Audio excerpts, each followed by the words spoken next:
Okay.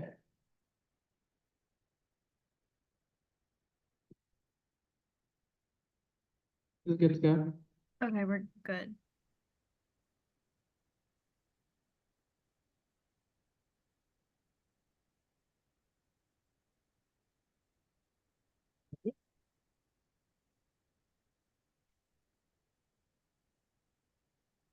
Yes, and we'll make this go.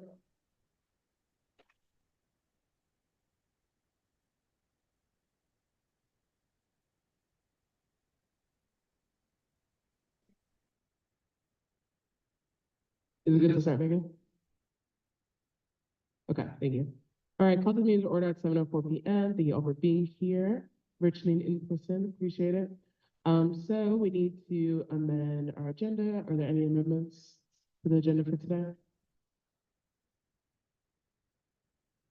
Eva, Can we please strike bag and grows allocations, please? Megan,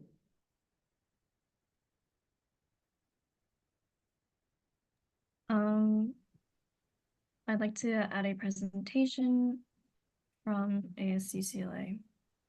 Megan, can you Bruno talk closer to your mic? Oh, I can't sorry. hear you. I'd like to add a presentation about Bruin One Access from ASCCLA. And then I would also like I'd also like to move the elections code change to the beginning of new business, if that's okay. Okay. And then see Lucy. Can we please strike capital contingency allocations? Okay. And then Sarah. Can I please strike BOD? Yep. Okay. And then we need to add two special presentations, a surplus presentation by Jessica. Okay, and then was that sent in the Jessica, can you send that to me? Jessica, maybe. Yeah, hi. I'm zooming in tonight. I can go ahead and I'll send the spreadsheet after I go through it. It's not really gonna be a special I don't have slides prepared. It's just going over the spreadsheet so that you all understand like what each category and line item is, and then I'll send it out afterward if that works for everybody. Do you want to put it in new business then instead? Put it in what? New business or keep it as a special presentation? Oh, if we could do it earlier on, I would appreciate it just because I'm technically off today, but I wanted to get this presentation to you all so that you can proceed.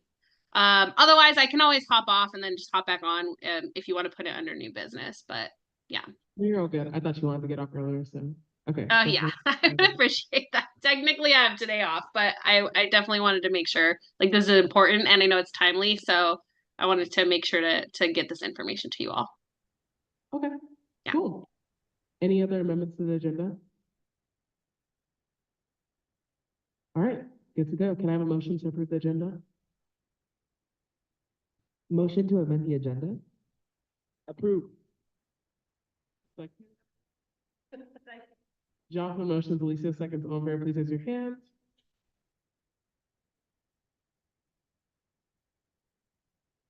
Please lower your hands. All against, please raise your hands. All abstaining, please raise your hands. With a 12 to 0 vote, that is approved. Okay, so we don't have any minutes to approve for this week. So now we'll be moving into public comment. Public comment is a time to speak on your opinions as an association. Remember our community guidelines that we have established. Freedom of speech is not being freedom of accountability. Each speaker will be given 2 minutes per speaker, and basically public comment is a 30-minute period.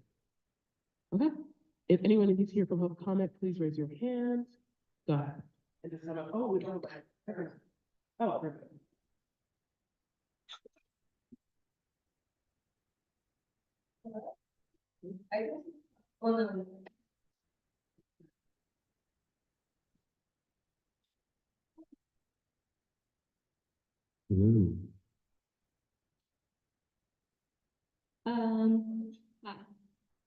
I'm Clara. I just want to do a update about CalPERS super quick. The first thing, I'm sure everyone knows, the elections are happening on March 5th. So because of that, we're doing a lot of get out the vote events, leading up to that to try to make sure everyone votes. I think we have events pretty much every single day, until including election day. The other thing I want to talk about is we had our lobby day yesterday. It was super exciting. We do once a year go to Sacramento to lobby on different bills. We had 85 students from across our UC chapters attend. We did over 75 meetings yesterday. It was very exciting. We lobbied on a bunch of bills related to our campaign. The main one is our plastic bag ban bill. I was super excited to have a whole press conference for it as well. And Senator Blake Spear, who was one of the authors of that bill, spoke at the conference, which is awesome. We also lobbied on our fast fashion bill, which is SB 707, and several other issues. I'm not going to say the numbers because that would be very boring. But a bunch of issues. We had a bunch of climate bills that we lobbied on, including an offshore wind bill, which is by Assemblymember Kerr, who's our UCLA Assemblymember Rascal School. We did a food waste bill. We talked about the budget for oil and gas subsidies. We talked about a bunch of different things. So super exciting. And also a lot of our students from across the state got to meet other CalPERS students from other chapters, which is very exciting. Yeah, that's what we're working on right now. And thank you guys so much. I think it's good to hear me. Thank you. Anybody else here for a comment? Yes. Hi, everyone. Good evening. Hi, everyone. My name is Nadeem Mahdi. I am an undergraduate student here at UCLA. I'm formally incarcerated. I am system impacted. I am undocumented. Most importantly, I'm a parent student. I have a 1-year-old daughter. Why is this important? Because my daughter is the reason why I'm at UCLA. And I'm here today to share about what I do here. I am a co-chair for a student organization called the Bruin Parenting Scholars. We're located here in the PRC. And I'm here today to amplify their voice, their visibility, but also to let you all know that we're in crisis. Our parenting students are on crisis. These are the headlines that we wake up to, that our kids are being, taken care of by people that are less than our kids. This is heartening, and it's something that's important to this council because our student fees pay for these people's tuition or whatever you want to call it. So I'm here today not to point fingers. I'm here today to, again, amplify our visibility and ask for support.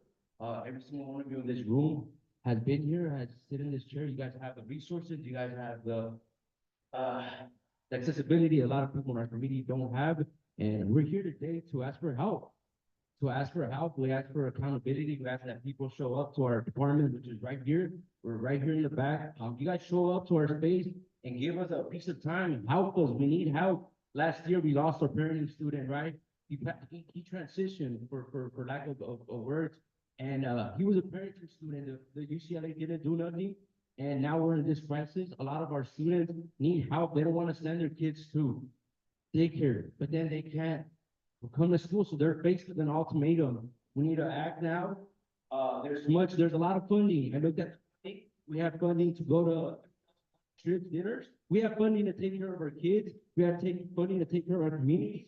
I'm here in distress. I'm here hurting, and we need help, and we need your support. We need action. And Apologize. I can only give you the 2 minutes. I do apologize. But what I would like to say is thank you for showing up. I would love to get the contact information of you and the club that you said you were a part of to have a further discussion about this. Extended past public comment, because I know it's only 2 minutes. Okay? Thank y'all for your time. Can I have you write on this piece of paper a good contact information for her in the chat?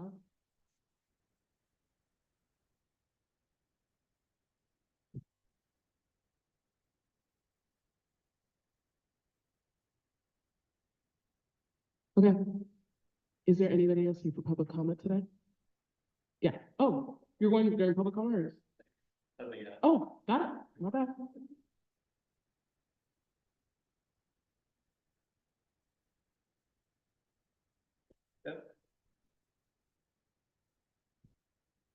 Hi, everyone.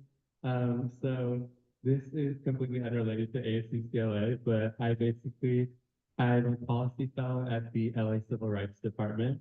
And they have this program that they want people to be aware of, which is filing discrimination complaints in the city of Los Angeles.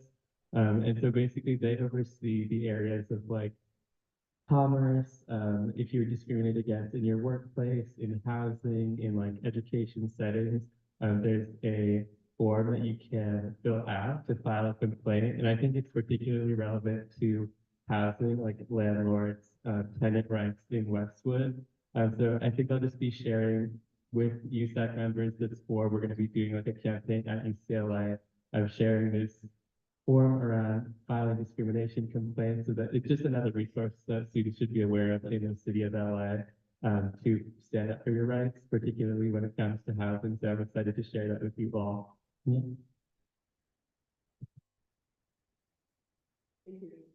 Is there anybody on Zoom here for public comment?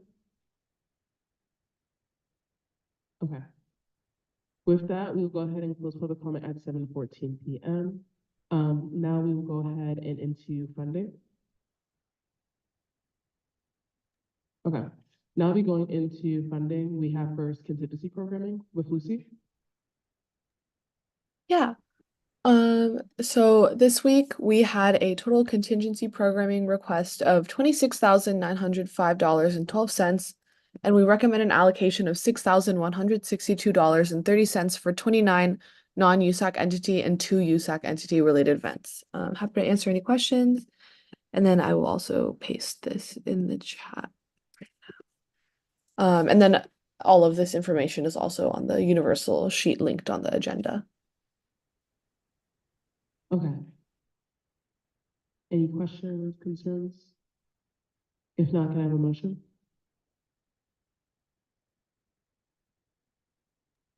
I move to approve contingency funding for a total of $6,162.30 for 29 non-USAC entities and 2 USAC entities. I Can I have a second? Sorry, I can't see who seconded. You're fine. Sarah motion. Who seconded? It was Nalaya. Is Megan? It was No. it was me. I'm sorry. Okay. All right. Sarah motion, Malaya seconds. All in favor, please use your hand.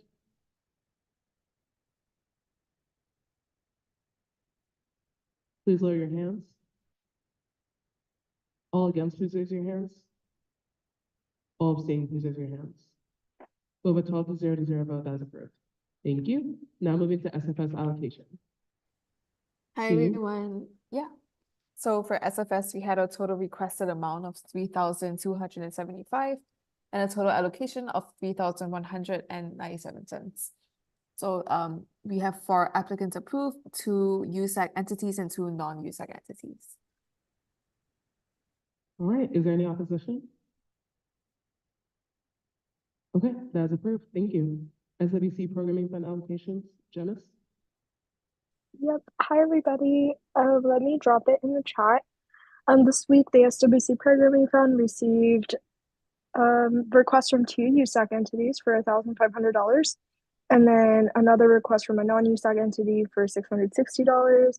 And we recommend a partial allocation of $1,150 to the 2 USAC entities, and then fully funding the 1 non-USAC entity. Is there any opposition? Then that's approved. Thank you. Moving to ASRF allocation, Sujana? Hi, yes. This week AAC allocated $800 to 1 non-USAC entity. Any opposition? That's approved. Thank you. Moving to AAC travel mini grant allocations, back to Sujana. Yes, this week AAC allocated $3,287.23 to 4 non-USAC entities. Any opposition? That's approved. Thank you. Okay. ARC allocations, Alicia? We pass the mic to Alicia, or, thank you.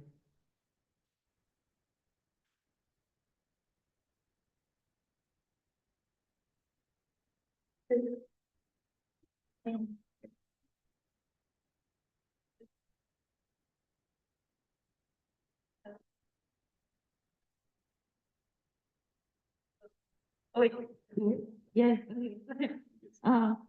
Okay, so this quarter, we allocated a total of 36,511.48 to 24 non-USAC. Okay. Any opposition? All right, that is approved. Thank you. TJF? Hi, all. The Green Initiative Fund allocated $11,164.97 to 3 non-USAC entities and 0 USAC entities this week. Putting that in the chat as well. Thank you. All right, with that, we'll go ahead and move into our special presentation. We do have several of them. So we're starting with ASCCLA BOD February update. So, Anita.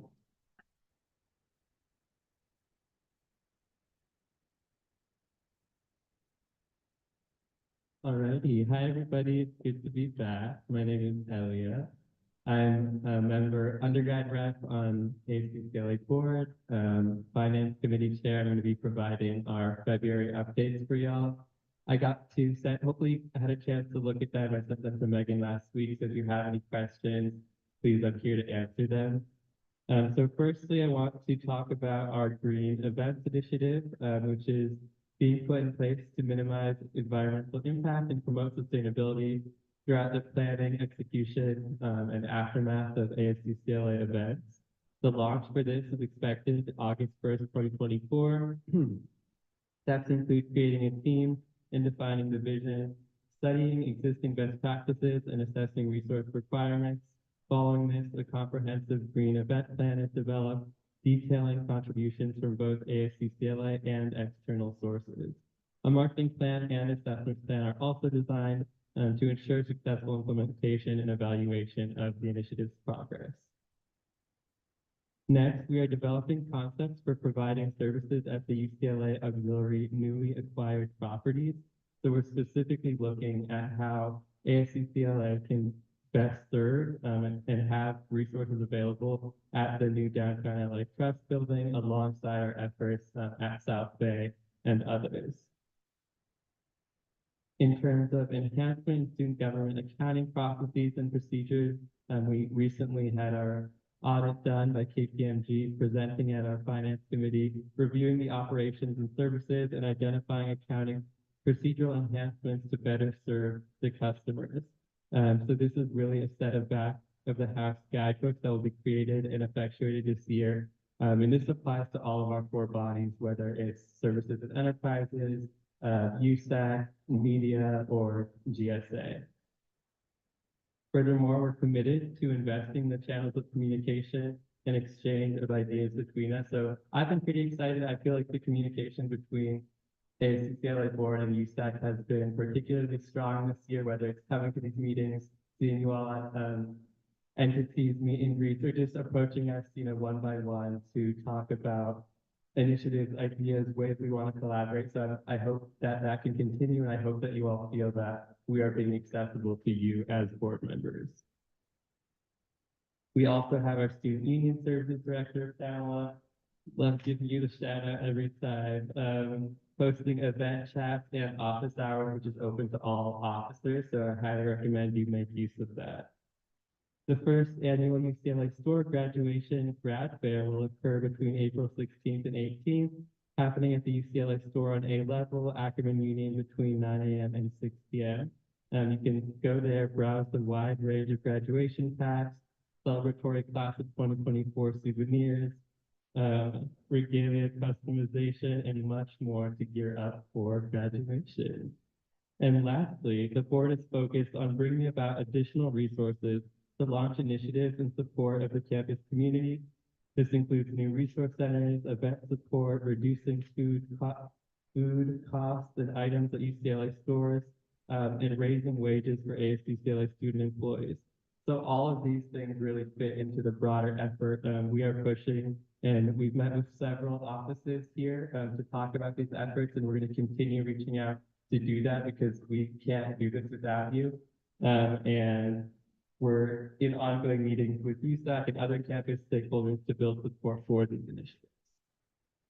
So yeah, that's it for me. And I'll open it up to any questions. Thank you for the updates. Any questions from council members?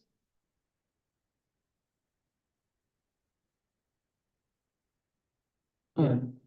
Yeah, Megan, go ahead. I think I just had a question about like the books, like about SGA, like processes and things like that. What would the guidebooks like?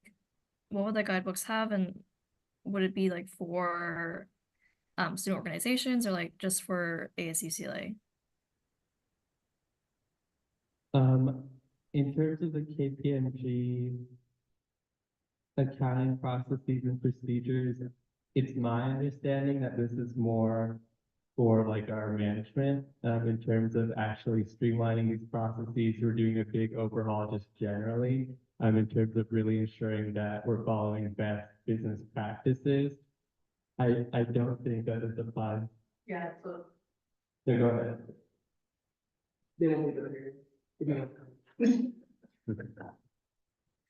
Good evening, everyone. Yes, the KPMG audit was a special Big Four SGA and its recommendations to us to improve our policies and practices in the office.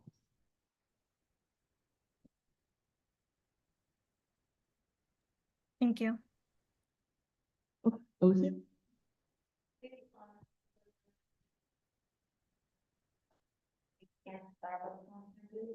Yeah, thank you for asking. So we have been actively engaging with that campaign.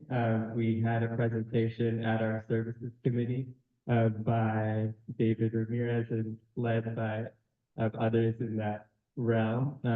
And we have provided, the services committee has provided guidance to the board of directors to initiate the exploration of a transition of Starbucks products. This would begin starting next fall. And we're going to continue to be guided by student feedback in that process. We have a survey coming out in March, polling the whole student body in terms of what preferences they have for providers. And so we're excited. I think it's been a strong advocacy campaign. We've been very responsive and engaged with those stakeholders, and we'll continue to do that in terms of how this process moves forward. Thank you. Eva? Hi, Elia, love you.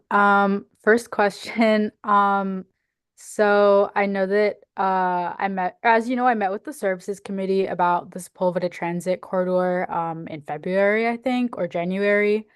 And I messaged Hia about like getting on the agenda for the February board of directors, but I should have messaged, I think, another person. That's fine. But I say all that to say that I never heard back from the services committee if any action was going to be taken or any recommendations about proceeding with the Sepulveda Transit Corridor advocacy on that front. And so I'm wondering, has the services committee explored any potential action, or how would I find that information in those minutes? Yeah, thank you, Eva. Hi. Thank you, first of all, for presenting super comprehensive presentation at our services committee talking about this. We are excited, I think, across the board, literally, to be taking this up. We haven't had a services committee since, but I do sit on that committee. I will check in with Tia to ensure that you are communicated with in terms of our timeline. But this isn't something that we're forgetting about or dropping the ball on, and I'm excited to continue that conversation. Thank you. Okay. Anybody else? Awesome. Well, thank you so much for your time. I do appreciate the updates, and I'll see you next time. Thank you all. All right. Next up on our special presentations, we have UCSA President Introduction. Please.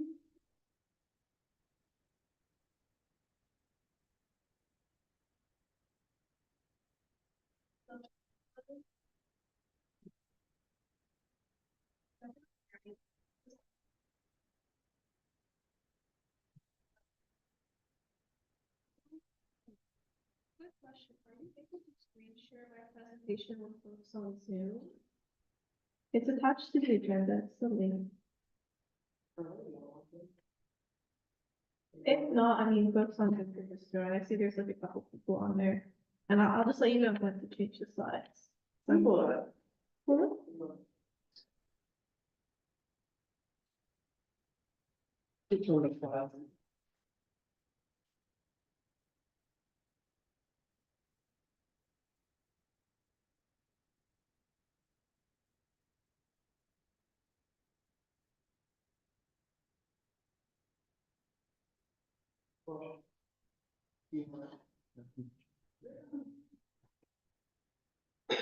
I'm gonna minimize council members.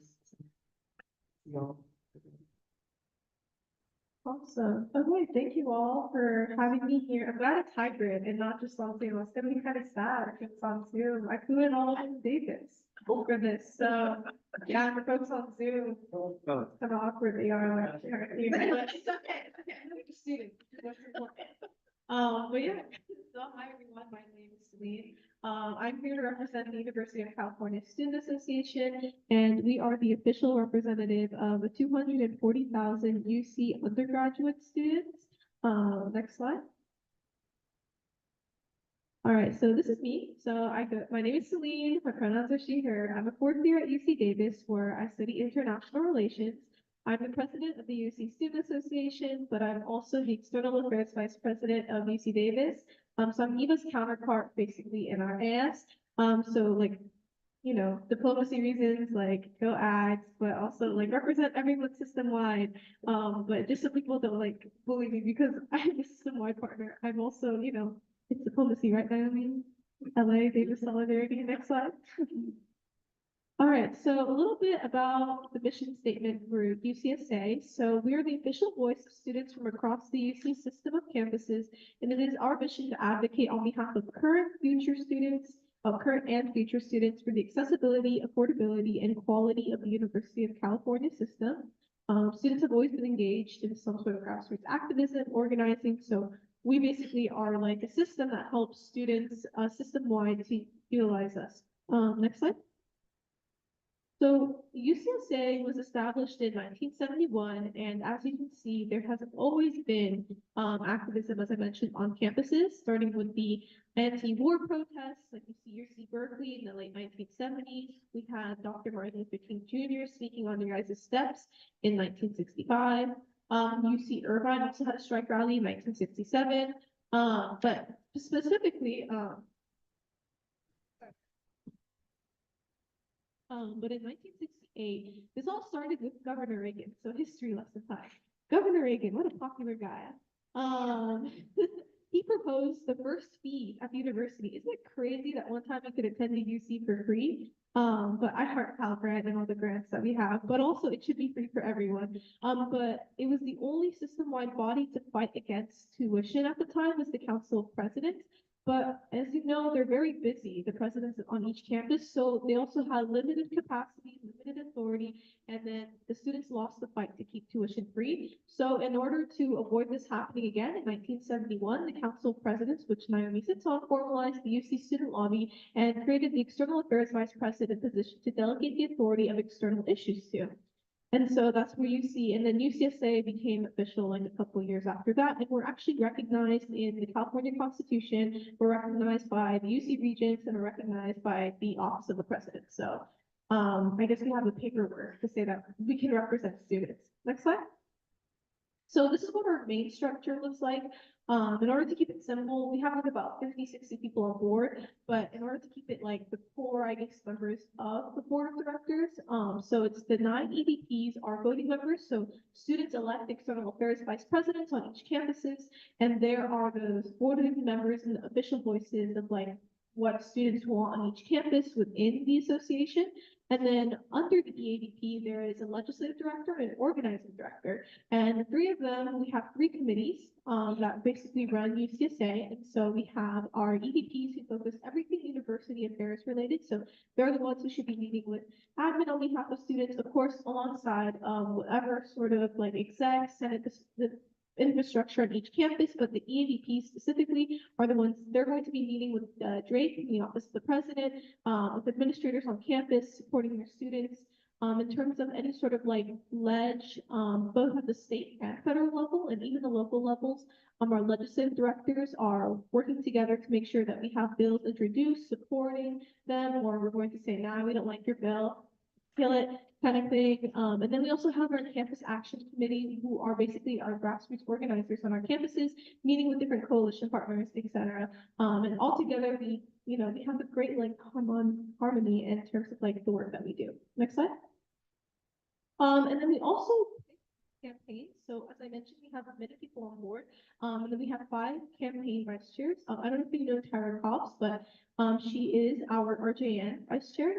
She's amazing. But we also have our Acquire campaign, which is a campaign for quality resources and education. We have our Seed campaign, which is Students Enact Environmental Defense. It's about environmental and indigenous justice.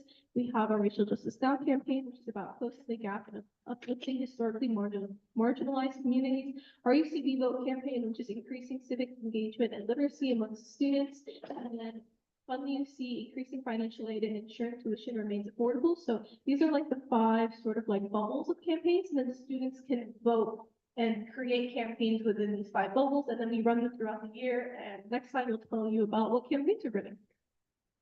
So our Acquire campaign, as I mentioned before, is like about holistic resources, and it's a shopping list. I mean, students need so much on campuses, but the one that we're focusing on heavily is our collegiate recovery program, so our CRP program, making sure that each UC has access to some sort of counseling for collegiate recovery. We are also working for expanded healthcare and mental health services across the UC, which is inclusive of STI and rape kit testing. It's different on each campus. For example, UCI has the mobile test center on campus. I know for you guys, it's in Santa Monica, which is 4.4 miles away. Merced is like 40 plus miles away. So like, it's very inaccessible across campuses. So we want to make sure that it's safe system-wide.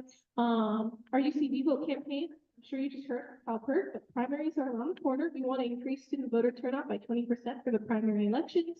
Our SEED campaign is about ecological restoration projects with indigenous communities present and around and on UC campuses. As you know, we are land grab universities, so our universities were built on stolen land. So it's really important that we take the time to help restore, the native indigenous plants onto the campuses. It just makes the campus much better. RGN is the establishment of a permanent endowment fund to the sum of $1 billion for Black student retention and recruitment efforts. And the Fund the UC campaign is about endorsing Cal Grant equity. So it's increasing the amount of students who receive Cal Grants. So we're looking at like a couple, I think 40,000 students who don't receive Cal Grant could receive Cal Grant.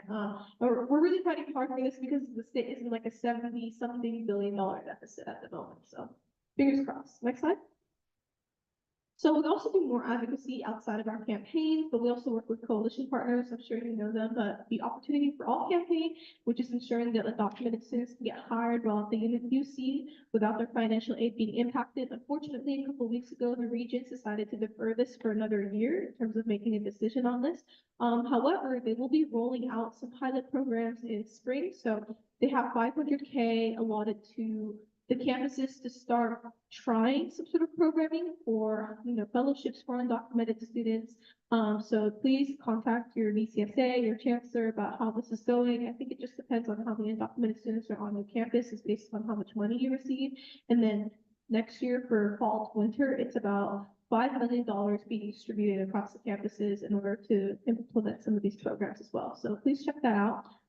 This is money that students advocated for. And then we have our Homes Coalition, which is working to increase the amount of student housing via legislation, reduce the cost of housing system-wide. We have a couple of bills that are going to be presented soon, so please keep an eye out for those. Labor organizing, so we work closely with labor unions to help uplift the voices of those who are employed by the university. We work on campus safety, which is very big right now. But also like outside of that, increasing lighting on campus, reducing campus policing, disability justice, which is working to ensure that system-wide all campuses are consistent with helping students receive accommodations and are not being penalized for missing classes because they physically cannot go. Next slide. So these are just a couple of things that UC State has accomplished that I think are notable. I mean, every year we have like some sort of success because when students come together and rally, like our voices have a great impact. But I think these things like really stuck out to me when I was like reading the list of things that we've done. So in 1999, won a court case. So UCSA and AFCCR beat the UC Regents because at that time UC policy banned students from lobbying, which is kind of crazy. But you know, we won. We showed that students should be allowed to lobby. And then in 2012, we supported and passed the bill establishing same-day voter registration. And in that same year, I believe between 50 to 70,000. I know it's looking going down. I don't remember the exact number. Students decided to register to vote, which was the largest for a student association at its time. So, which is really cool. So, not only did we like pass a really cool bill, but you know, we made national like history news. And then in 2017, we pressured the region to divest funds from the Dakota Access Pipeline. So, they've also divested from apartheid before, so it's not unlike their nature to divest from things. In 2018, they blocked an in-state tuition increase and rolled back tuition for students by $60. This was huge because at that time they were really considering like increasing our tuition. And if you like 60 times like 200K, that's a lot of money coming back to people. So even if it is just $60, I mean, in 2018 it's worth a lot more than that. In 2020, we lobbied UCOP to include mental health ask in their state budget and secured $15 million in ongoing funding from the legislature. It's kind of insane if you look back. Like now we can talk about mental health openly, but like basic needs and mental health are actually very recent conversations to be had within higher education. So let's keep advocating for those things. I mean, UCSA believes in that, and I think all like ASs do as well. But in 2020, like that's when we got that money. In 2020 as well, we joined a coalition of student organizations and increased the max Pell Award by 1,800 and expanded it to Dreamers. And in 2022, there was 22.5 million for SAFET. I forget what the acronym stands for, but if you Google it, it'll pop up. And then 4 million for underground scholars and 5 million for undocumented student programs. And then in 2023, so just last year, we received $19 million in funding for disability service centers. This money will specifically go to hiring more staff in centers because these centers are often understaffed. It takes students 6 months to go ahead and, you know, find those accommodations or get them. So it's really good to have. I know I'm going over time. I'm really sorry, guys. Next slide. Upcoming events and opportunities. UCSA has plenty of opportunities for those interested in lobbying, just learning, or, you know, I think lobbying is more than just for poli-sci students. I think everyone who's impacted by law should be out there on the Hill advocating for their rights and resources. We lobby days that yesterday was our last May lobby day, the first one that we did. I mean, it was amazing. We had hundreds of students from across the system pull up and they had a great time. Our student lobby conference is happening March 9th through the 11th. So I'm pretty sure applications are closed now, but fear not, we have our VC Hill Day April 14th through the 17th. We also have our Black Student Lobby Day, which is April 9th. Application is open for that, so please check it out on the African Black Coalition if you're interested in attending. We also have our Transfer Student Lobby Day, which is April 23rd to the 24th. So check that out as well. We are also in charge of a lot of like system-wide committees and appointing students to sit on them. So we appoint every other month when the regents are having their meetings. We appoint students to meet with the regents, give public comment. The next regents meeting is happening actually here in UCLA, and it's happening during the finals week. So it's actually be really awesome if an LA student could come out because that way you don't have to miss too many of your finals. But applications close tonight. So go to our Instagram, check us out, and apply to be a star. We also have the student region applications coming up and are due March 11th. So please apply for that. Your tuition gets covered if you're selected. Think about it, and you get paid. It's a very important job though. Like you're making very big decisions, but we need students. Hopefully, like more undergrad students apply. We would love to see an undergrad student region. We haven't had one in a minute, so please consider it. You can do like undergrad 1 year, then grad 1 year, but it'd be pretty cool if you're like a second year or you're considering doing a 5th year if you want to apply. We also have like positions in UCSA, appointed officer positions. So if you're interested in just joining our organization, you love traveling, you love lobbying, you love yapping, this is a job for you.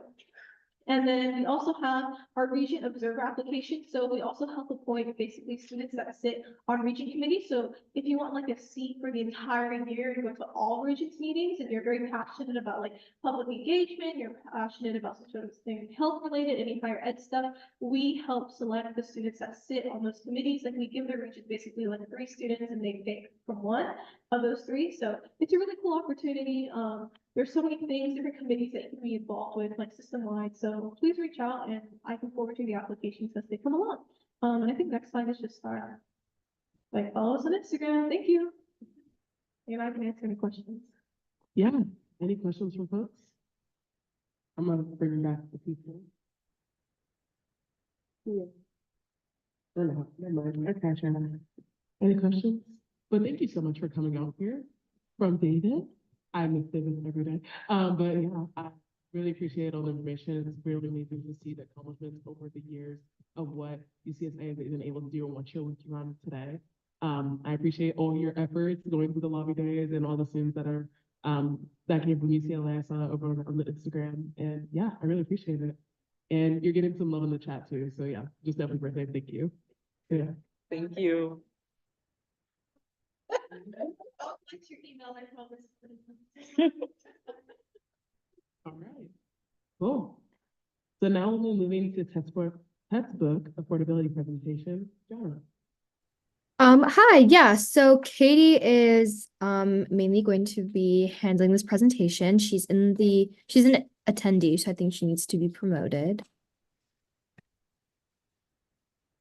Perfect. And I'll let her, she's over Zoom, so I'll let her share her screen and everything and introduce herself. Hi everyone, let me share my screen. Can you guys hear me okay?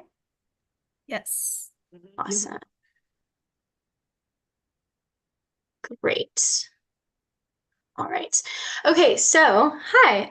This presentation is going to cover automatic textbook billing at UCLA, some of the things that are happening at a federal level, and why we should care. So just to introduce myself, my name is Katie Wagman. I'm the co-director of Access and Equity at AAC. I also sit on a student advisory board for SPARC, which if you don't know what SPARC is, it is pretty much like the foremost organization on open access and open education. I'm also the senior fellow at 20 Million Minds, where I do research on this topic and I help students advocate for equitable education. And I've done that for the last year. I recently wrote an op-ed on this issue, and then Eva and I also spoke to some people from the Department of Education on this particular topic.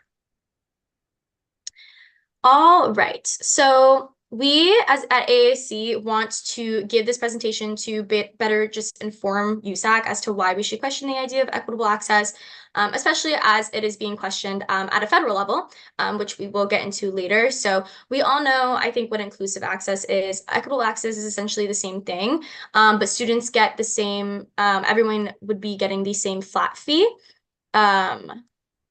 So sorry, I'm trying to fix my computer. Okay, everyone would be getting the same flat fee per term, and they would have to opt out of the entire term instead of by class or by material. Students would be likely paying around about $150 to $200 extra a term for materials if we're going off of the UC Davis system. That might cost less otherwise if you weren't in this program. If there's even one class that requires something like an access code, which cannot be found anywhere else, they would have to pay the entire term bill instead of being able to like opt out per like material, I suppose is the best word for that. Why does this matter at UCLA? At UCLA, 27% of undergraduates are Pell Grant recipients, meaning that they display what is exceptional financial need. At the UC system as a whole, there's 33% of undergraduates are Pell Grant recipients. And then if we consider the idea of like inflation and like why everyone is freaking out about the economy right now, textbook inflation is 3 times that of the inflation rate for the nation as a whole. Inclusive access and equitable access puts particularly these students at jeopardy because automatically billing large sums of money creates more financial burden for students, and students also are not getting the autonomy to make their academic decisions that impact them financially. So a US PIRG report found that 63 to 65% of students skipped buying a textbook due to cost, 25% reporting needing to work extra hours to afford materials, 19% decided which classes to take based on the cost of materials, 17% skipped buying an access code due to cost, and 11% reported skipping meals to afford these materials. So this is just to show that this is a problem that you might see as like, oh, it's just textbooks, but like it does genuinely impact the idea of accessibility in education as well as affordability of education for everyone. So as stated in this US PIRG report, these materials are often digital rentals, which means that students lose access at the end of the term. And this is very problematic because when we dive into these contracts, we see that there's quotas of about 95% or more participation, or the discounts disappear. There's uncapped annual price increases in many of the deals, which means that the publishing companies can basically set their own prices. There's restrictions on the number of paper copies offered, which is a huge problem when it comes to accessibility and people who have diverse learning needs.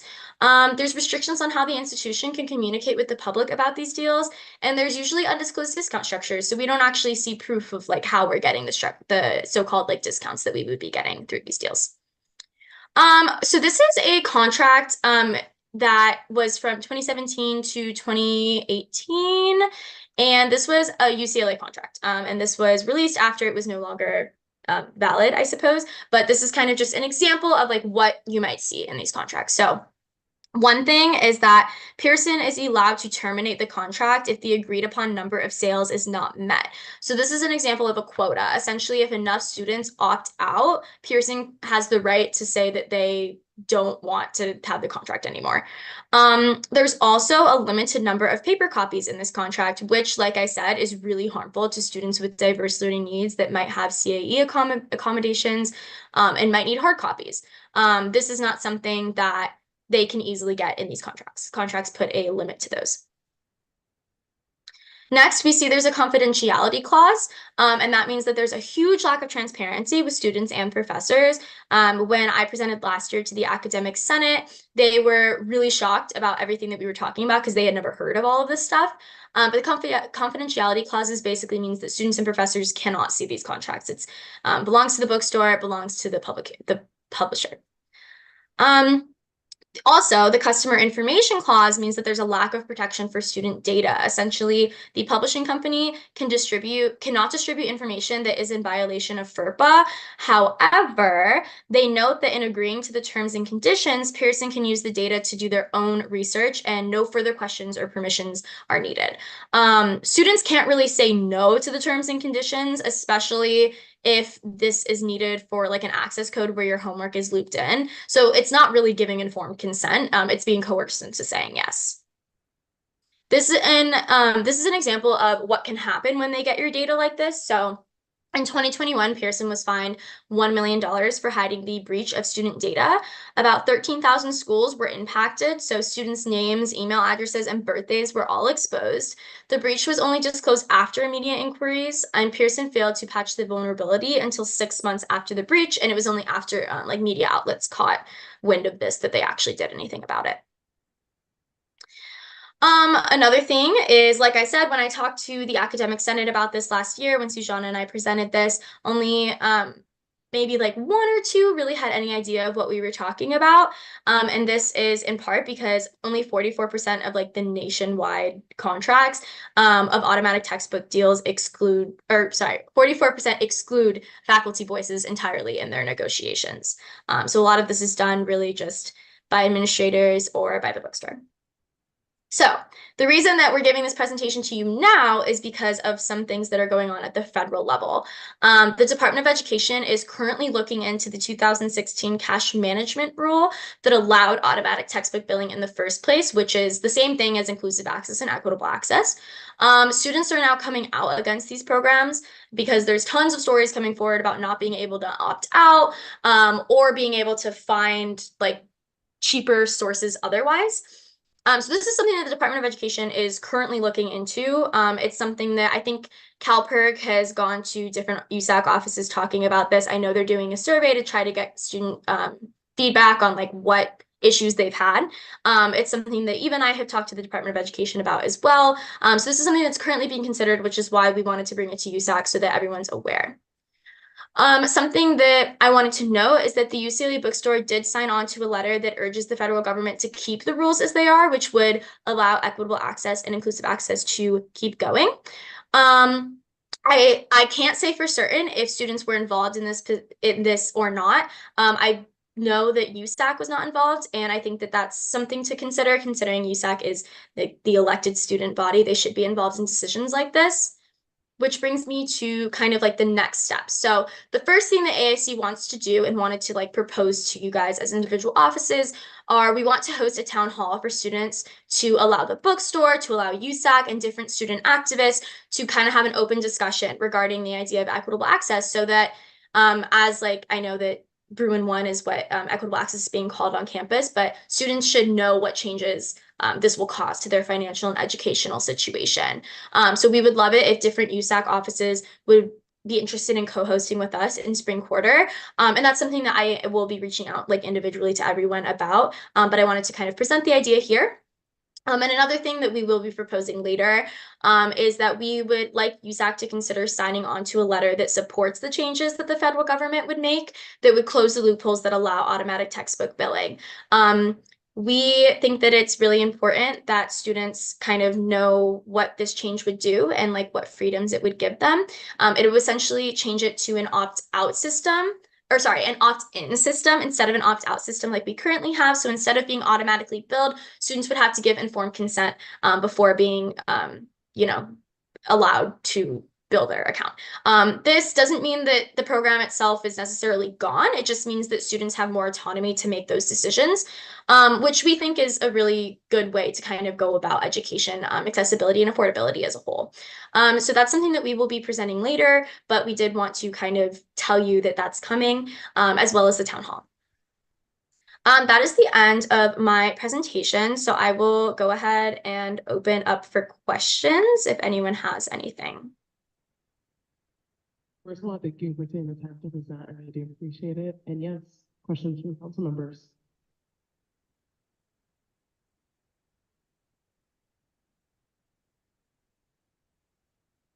I don't necessarily have a question, but also like just thank you. I really appreciate this presentation. I think it's rather insightful in particular just to have this information outlined, and I'd be more than happy to potentially collaborate about a town hall or anything that really, gets students knowing more about where their money is going exactly and how to make sure that students aren't their cost of getting an education is increasing. So thank you.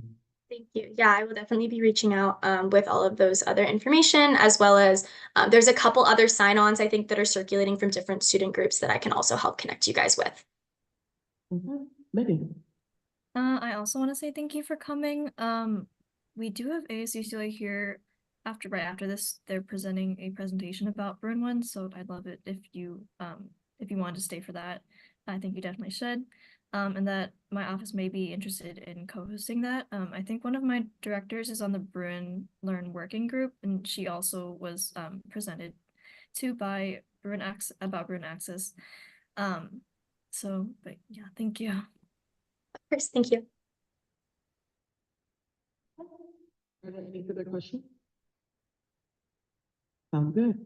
All right, we'll be moving to Bruin 1 Access presentation with. Yes. Done.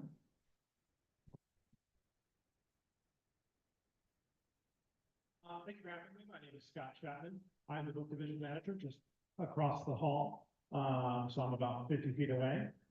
Definitely want to kind of share recent updates with Bruin 1 Access, make sure that there's accurate and current information out there about the program, how it's developing and whatnot. If it's possible to pull up, yeah, perfect, the slides. So last time we presented, I think we hadn't finalized our price for the program. Our concern with the program is to make sure that there's accurate information. There's a lot of misinformation that goes around about these programs, how they're going to operate, what the costs are, and just things that are happening maybe at other universities that aren't happening here. Bruin 1 Access is our version of the Equitable Access Program. Ours is very different from a lot of the programs that are already in place at other universities. Our access program is going to implement in fall 2024. We finally announced our price a few weeks back. It's going to provide all required course materials to undergraduates at a subscription price of $129 a quarter. So that's going to provide as many of your required course materials. There could be a few exceptions, but our goal is to have every required course material provided for that price. That's going to be a digital first program. If digital is not appropriate or is unavailable for the class, essentially we provide a print book. But you'll get all those for $129 a quarter, regardless of your major, regardless of the number of units you're enrolled in, and regardless of the classes you selected. So just as an idea, obviously, that's 387 per year if you participated in each term. Just to give you an idea of comparables, at UC Davis, their price is $169 a quarter, or $507 for the year. CU Boulder, which is going to be is a very similar program to what we're doing, is $558 for the year. And Cornell, another school that we coordinate closely with, is about $450 a year. Just as an aside, UCLA Financial Aid, estimating for 24-25, is projecting in their calculations a cost for textbooks and courseware of $761 for the UCLA campus. So as you can see, we're well below that. All our efforts on campus, and just as background, I was a UCLA student back in the 90s. I was a political science student, so a lot of the stuff is always intriguing to me. And I was also a Pell Grant student. So these causes are very near and dear to my heart in terms of textbook affordability. Back in my day, the only way you could save money was used books, and so you were there constantly looking for cheap used books. The other thing we want to really emphasize with our program actually has a lot of additional student choice. Beyond the subscription level, if that doesn't work for a student, they're going to be able to actually opt down to a lower level, which is inclusive access. At that point, they will be able to choose from available digital offers at individual prices. So say a student only has $80 for the books, they're not left out in the fold with this program. They can essentially go down to the individual level, select from those digital offers, or the third choice is, hey, I want to go out and get these materials on my own. They'll be able to readily opt out. Opt-outs have always been an important part of our program. And to be quite frank, there are a regulation within the Department of Ed code that allows these kind of programs. You must offer an opt-out. And we've always been very upfront about making sure we push out that information as much as possible. Students get 4 to 5 emails a quarter from us, trying to communicate that. We also launched text messaging. That's an opt-in program for students where they can also get reminders as well. Just as a reminder, you get day 1 access to the material. And essentially you have a free trial period through week 2. You don't have to pay anything for the materials. If you choose to stay in, you'll be billed week 3, and that'll occur with Drone 1 access as well. You can make any changes you want during those first 2 weeks, and then or opt out, and then essentially going to first year Drone bill 3rd week. The bottom is just the URL for our extensive website that really just gives you the ins and outs of all the programs. So this is just an update on that. We're very excited about this price point. As far as I've seen, there isn't another school in the country that's going to have something as low as we're going to have. And so we're very excited to offer that to help with affordability on campus. Next slide. Perfect. So just as a reminder, and to kind of show you what we've been doing, inclusive access last year, and we've used this number before and brought it to you, saved students over $1.1 million. And that was comparing regular digital prices to the program price. In terms of satisfaction and participation with UCLA students, and this first stat actually comes from the 2023 Student Watch Survey. 60.1% of UCLA students, specifically UCLA students, 692 of them, said they were either satisfied or extremely satisfied with inclusive access last year. Now, a stat that comes out of our system is 75% of UCLA students every single quarter who are eligible for inclusive access choose to participate. And so there's a lot of students out there who these programs are very valuable for. There's always going to be students that are dissatisfied with the program. Honestly, the reverse of that satisfied and extremely satisfied is we have in that same survey, I think it's like 4.3% of students were, extremely dissatisfied with the program. You're always going to have some of them, but the overwhelming number of students find this program valuable, and we continue to try to make it better. Another interesting stat is Student Watch, and that's probably the premier student survey across the country. They usually get about 15,000 students participating in the survey. We almost got 700 last year. We just concluded this week with our survey for 2024. There's a lot of good data in that survey. This one was kind of interesting because students self-report how much they spend on course materials.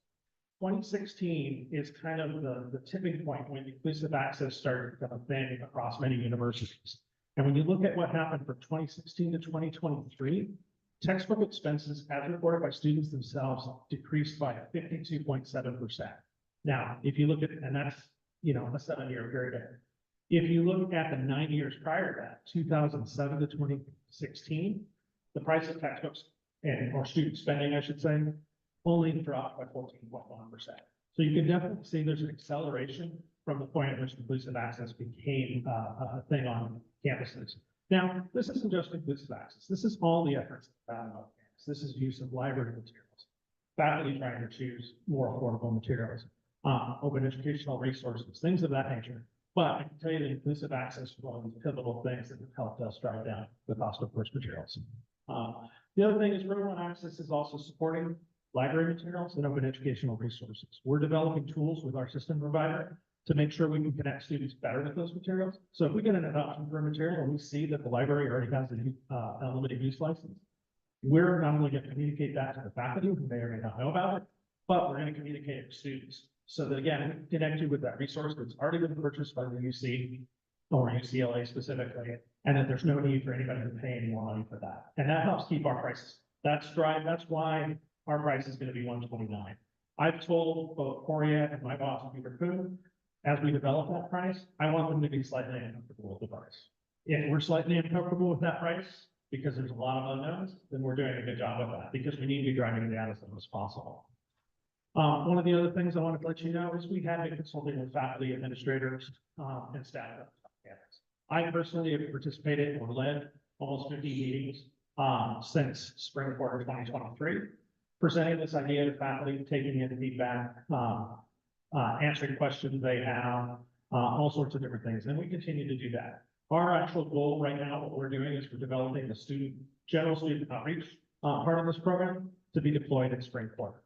We want to make sure that we do it not too early, so that students don't forget what's going to be happening in fall, and so everybody's informed of the program. And then we're going to take that right into summer orientation. So I just want to extend an invitation. I am literally across the hall. If any of the board members ever want to come talk to me about a program, I'm more than willing to set something up, because this is a passion of mine. I've been doing textbooks for a lot of years. And we're really interested in driving down and support the cost of course materials and supporting students as much as possible. But we just wanted to provide an update to make sure that there's accurate information out there about what's going on, some of the efforts that are happening at the federal level. Some of the things like Katie discussed, that bill could potentially kill inclusive access or upper classes programs, because it really is striving to eliminate our ability to charge student accounts. And that's really the only way these programs can operate, is if we can bill student accounts. We understand that opt-in, opt-out. Sure, in an ideal world, we'd love everything to opt in. The opt-out model is how we get the discounts. That's what we use as leverage with publishers. And to be honest with you, I'm negotiating with publishers now.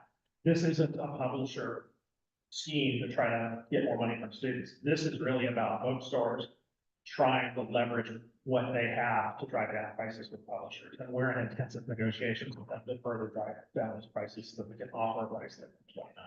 So thank you for your time. If anybody has any questions, I'm more than happy to answer. Thank you. Council members, are there any questions? Eva? Yeah, thank you so much for this presentation. My question is, like, would you be able to release how we see the student discounts? Meaning, like, how do you save money? Or like, how are you saving the money, and how do you know? So how do we save them? So basically what we do, like with inclusive access, we've been able to get deals with publishers for discounts off the regular digital list price. That varies from publisher to publisher quite a bit. In terms of like the contracts that were being discussed, those contracts, like that old Pearson contract, and that's the only one we have. Pearson is kind of contract happy in general, but those things that are kind of enumerated in that contract were essentially out clauses. Those are when inclusive access was first developed, and nobody knew what it was going to look like or how it's going to work. And so the publishers were very nervous about it and wanted an ability to say, hey, if this isn't working the way we think it is, we want the ability to walk away. None of those things exist anymore. As I indicated, our participation rate is like 69 to 75%. Publishers are fine with that. You know, they understand how these programs will change the dynamic for course materials. We will disclose what we can, but understand that there are business to business work contracts that do have confidentiality clauses, because Pearson doesn't want Cengage or Wiley or their competitors to know what it is they're doing. And that's kind of a normal course of business contracts. And so we are limited to some degree what we can share, but where we can, we'd be happy to share things with council. And I would be happy to share, you know, individual student data as an example, or student pricing data as an example of what we're doing. Generally with inclusive access, I can tell you it's about 24 to 25% overall, but it varies widely. It can be as up to 75% off of material. Okay, and then Katie is processing for Sujana, so go ahead, Katie. Yeah, I had a question. I guess, I mean, you said that none of these clauses exist anymore, but I guess a part of it, I mean, one of the questions that I would have is, if those, don't exist anymore, then like, why is it that you can't release the contracts? I understand that part of it is a business to business deal, but I think that the idea of transparency is really important. So are you guys doing anything to kind of further that idea of transparency? Like I said, with the contracts, we are bound by confidentiality clauses in those contracts. I'm not a lawyer, so I couldn't tell you if it's even possible. We did disclose that particular Pearson contract, I think back in 2018, when it was requested. Later on, I think when those things came up, we were informed that, hey, we shouldn't have, that there was a confidentiality clause. In terms of if that contract's not in effect anymore, I don't know if we can legally disclose it or not. That would be something for our legal counsel to look at. It's not really something that I can comment as a non-lawyer. But we are interested in sharing what we can. There are a lot of things with like that Pearson contract. The limit on print copies. That was always intended to be a student pays for the digital, and if they need a print, they could do a print upgrade. But Pearson didn't want a flood of these cheap versions of the book going out to the market, fearing that they were just going to be sold out in the marketplace and not ever needed. So they put a cap on it. A lot of those things, especially with Pearson, were in the early stages of inclusive access where nobody understood how this was actually going to go. And so Pearson, being the way they very are, they're very controlling kind of publisher, tried to put limits on everything. So they had the ability to walk away, to limit things as much as possible. No other publisher I've worked with, and I've been in touch with for a very long time, I've been with the ASCCLA full time for 28 years. I've never seen another publisher that tends to be that kind of controlling. And again, most of our agreements with publishers are just on, okay, we're going to get an extra discount on this. It's a very simple contract. But that is an old one from 2017, and that is something we provided. And we'll share it to the greatest extent we can, but again, our hands are tied in some ways. Okay, do you have another question?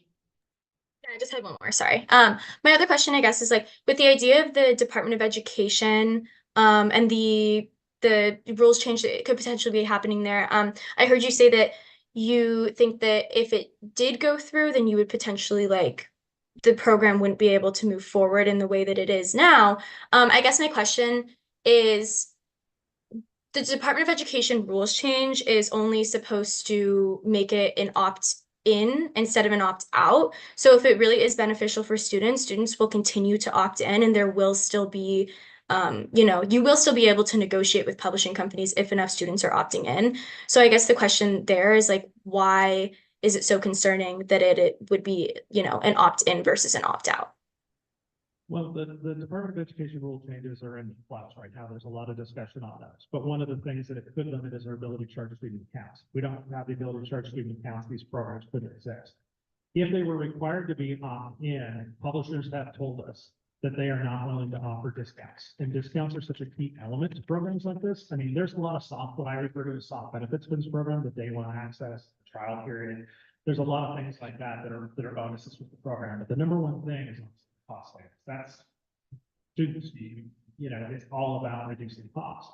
And if we didn't have the cost savings, and that's what publishers are telling us, they're not willing to offer discounts on opt-in programs. When these programs initially were launched back in 2016, again, publishers didn't know how these were going to go. They allowed both opt-in and opt-out models. But the overwhelming, almost all schools operate on an opt-out model. There are some legacy schools in like Florida, for instance. There's one university that still operates an opt-in model. Their participation is very low.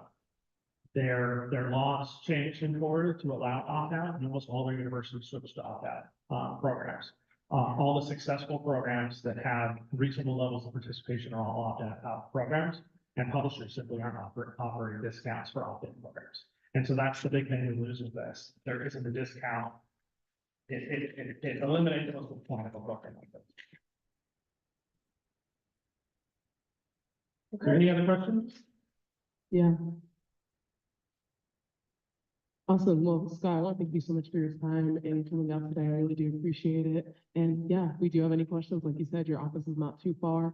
Council members, as you said, happy to set up a meeting with you all to just further discuss the issues at hand. I appreciate your time. Thank you.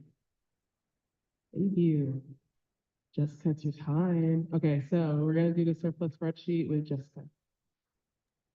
Hello, everyone.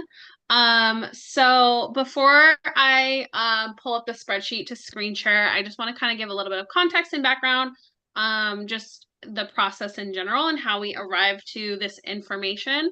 So as you all know, I believe Elia mentioned it before when he was speaking. On KPMG, there are auditor for the association. So they look at all of the financial books for the services and enterprises entity, as well as USA, GSA, and student media. So that's a yearly audit. They basically look at all income, all expenses, and they pull certain expenditures to look at additional backup. They ask questions. They look at, what were bylaw changes that were passed during the year, different things like that. So they're looking through records, making sure that our accounting matches up with the requisition forms that are coming in and being processed and things like that. So it is a pretty comprehensive process that does take a good amount of time to get through. So we just concluded that a couple weeks ago and just had the amounts available for surplus ready last week. So, getting it to you as soon as we possibly can. And I definitely want to just shout out Josh really quick, because he's been our primary person in SGA, really doing a lot of the work with the auditors and with our finance team to really pull those records and look at those numbers and, close out the year, process all the outstanding requisitions that we had from last year. And we were able to successfully complete the audit without any major issues or errors coming up. So that's great. That's great news. We always want to hear that. We want to hear that we've had a successful audit. Additionally, what Pamela was mentioning a little bit earlier, we also worked with KPMG this year to do an additional assessment just on SGA processes. So, a lot of that is going to be internal operations for how we process expenses and things like that for USAC and GSA. So I will definitely be sharing more on that, and we'll probably do a presentation to you all just in terms of like how that process went and what basically the outcomes are. We are going to be taking a lot of what we learned from that experience and creating supplemental information. So to Megan's question, we will have additional resources for students, for you all as council members operating your budget and funding bodies, but additionally for students who are applying to funding sources through USAC. So all of that is forthcoming. If not by the end of the quarter, since I know we only got a couple weeks left, we will definitely be coming spring quarter to do that presentation. But I want to go ahead and screen share the spreadsheet really quickly, and I'll just run through it and kind of give you an overview of all the different sections. And then if there's any questions, we can get into that. And then Naomi can, I'll pass it back to you and you can go over any other process and procedures for surplus. So can everybody see this okay, or do you need me to zoom a little bit more?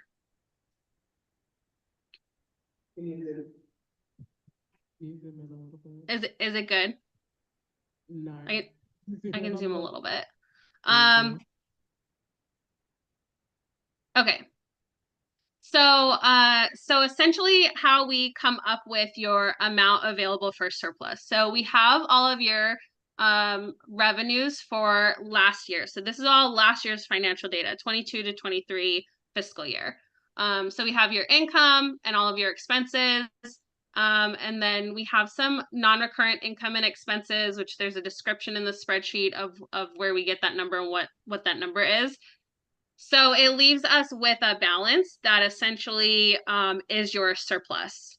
So any unspent funds. We do have several categories that are restricted. So anything like other income, if a USAC office had a fundraiser, if you had a sponsor for an event, and you made money from that sponsorship or from that fundraiser, essentially it's other income and it's restricted to your office account until you spend it. So if you don't spend the balance this year, it'll roll into next year and so forth until it does get spent. So that's some of these line items here: other income, donations and contributions, sponsorship income. So those are all restricted to the offices where those amounts are held. We also have some restrictions on the Community Service Commission fees. And so that's mainly their transportation fund and fees that they get from the Wellness Initiative referendum. And that allows them to continue their transportation program for service organizations. So those funds are restricted to CSC. Additionally, TGIF is another fund where the unspent funds carry over back into TGIF year after year, so that TGIF can accommodate larger scale projects like capital and infrastructure projects. So those are essentially, what your different restricted accounts are. After we pull out the restricted funds, then we have the net available for allocation. You do have 5% that gets pulled off the top to go into your accumulated reserve. And that's mainly to protect USA in the event that there was some major event or major cost that comes up and USAC doesn't have the funds to cover it. Let's say there was a bill to be paid and, there wasn't any surplus available that year. We can pay it from this accumulated reserve account. So every year per your bylaws, 5% goes there. Additionally, you also have a couple basically restricted surplus allocations from last year.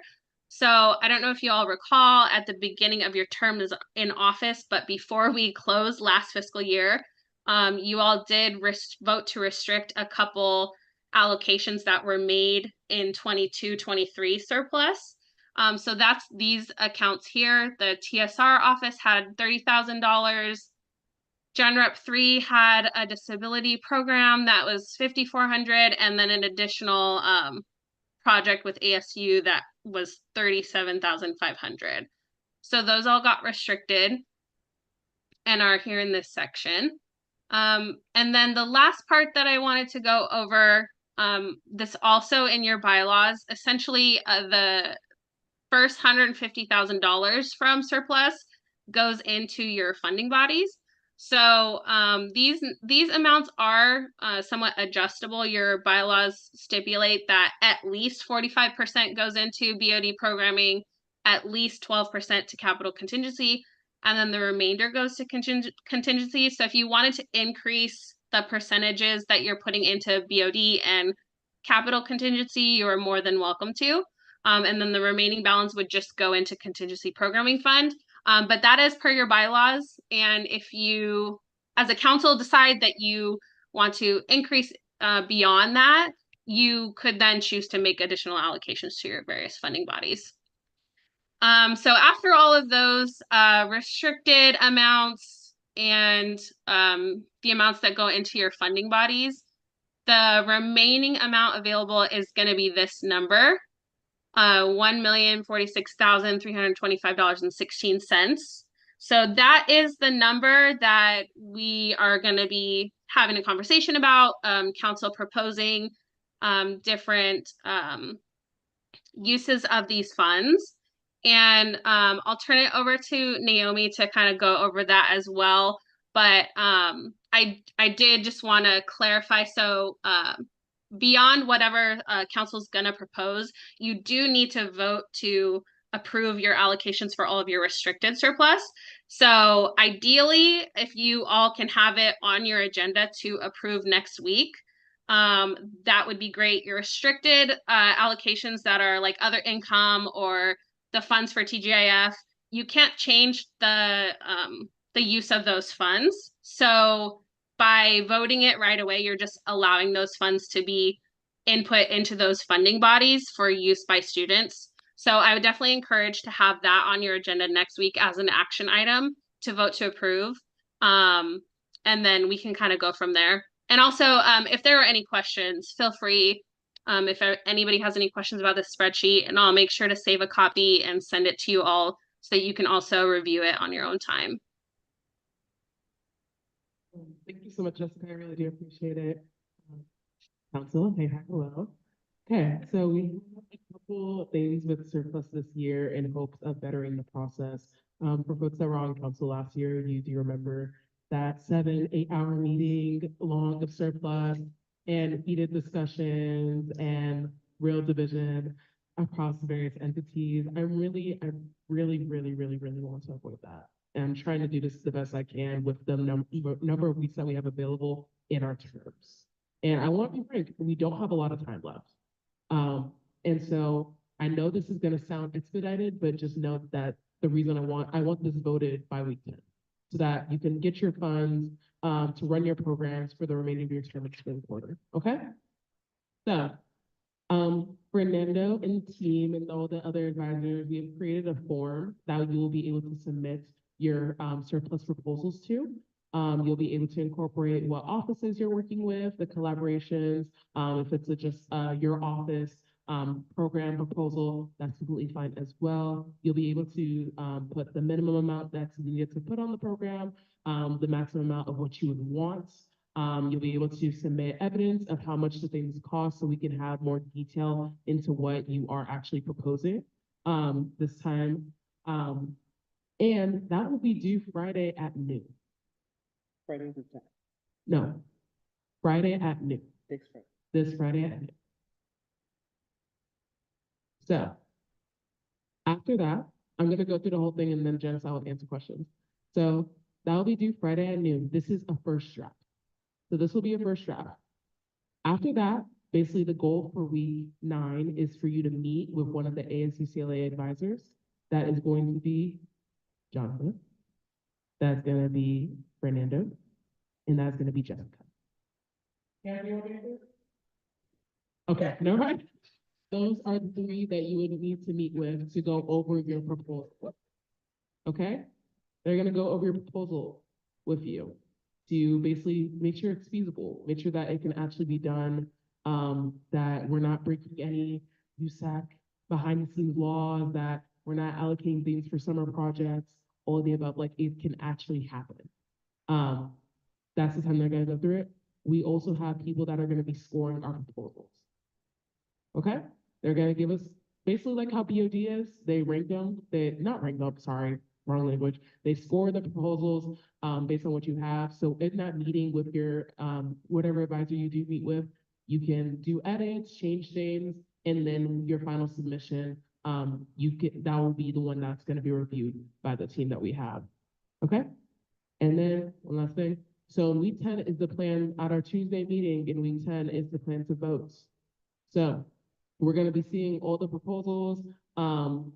So sorry, I forgot one last detail. So for our next council meeting next week on Tuesday, we want to basically have 2 3-minute elevator pitches of what your draft proposal is, draft proposals, if there's multiple, and just a few quick things, slides, what it is, what you want to do, the thoughts behind it, blah, blah, blah, blah. Short, sweet, simple. We don't want to be here for an extensive amount of time. The week 10 meeting will probably be our longest and then we vote on it, okay? I think that's all the details. Team, am I missing anything?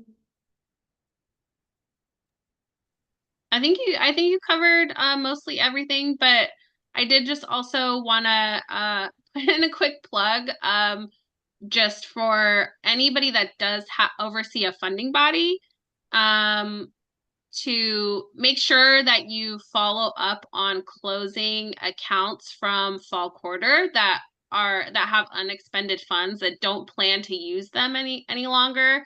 Part of the reason we ended up with so much surplus is really a lot of the funding bodies that made allocations last year didn't get spent. And that may be some issues on the student org side of maybe not understanding how to access their funds or not getting things processed in time. So we'll definitely be working to address those concerns. But we did see a lot of the funding bodies like contingency, like BOD, run out of funds early spring quarter. So they didn't even last the full quarter.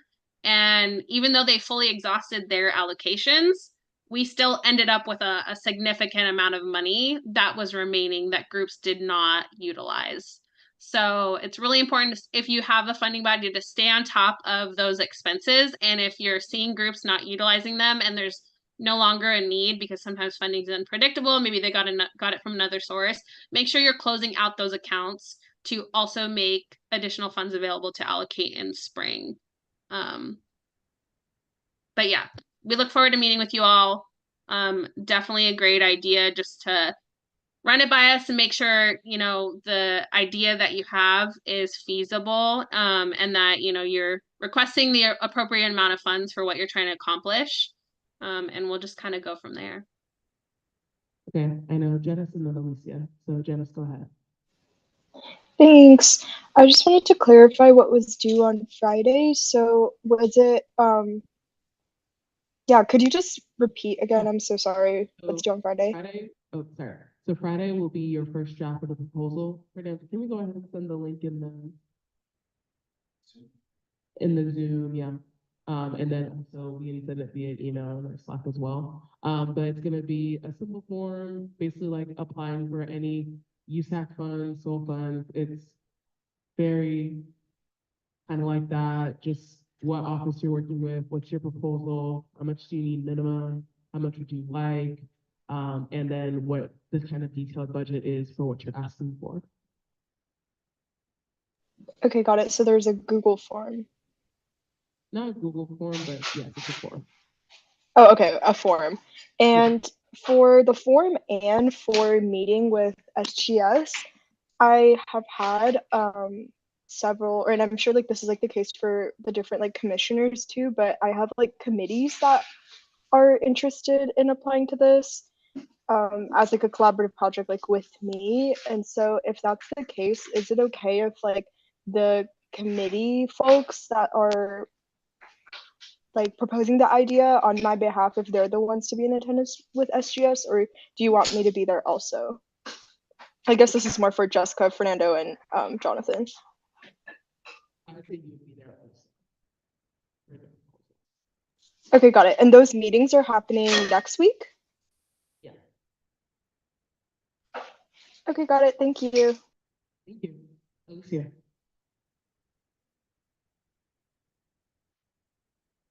Not the presentations, but sorry. Yes, the before. Oh, so we have our team of Lucy, Fernando, Pamela. Oh, Iris and Pamela.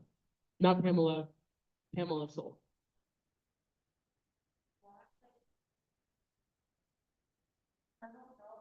That feedback from council members is what I think matters the most, and I think that it'd be worth having a long meeting with discussion with council members and non-external voices, especially, except for Lucy, she's a student, but because, because I already have some meetings with advisors, and so like, I think that, I don't know if I think that's a good idea, just for the sake of it being a student led initiative, a surplus, I don't mind exploring some proposals. Having a meeting on that, that we would have like feasibility, we would have a issue with the feasibility of proposals. I do like that, but I don't know if it's necessary to explore it, and it just doesn't have come with a problem. It doesn't come with a big problem. Yeah.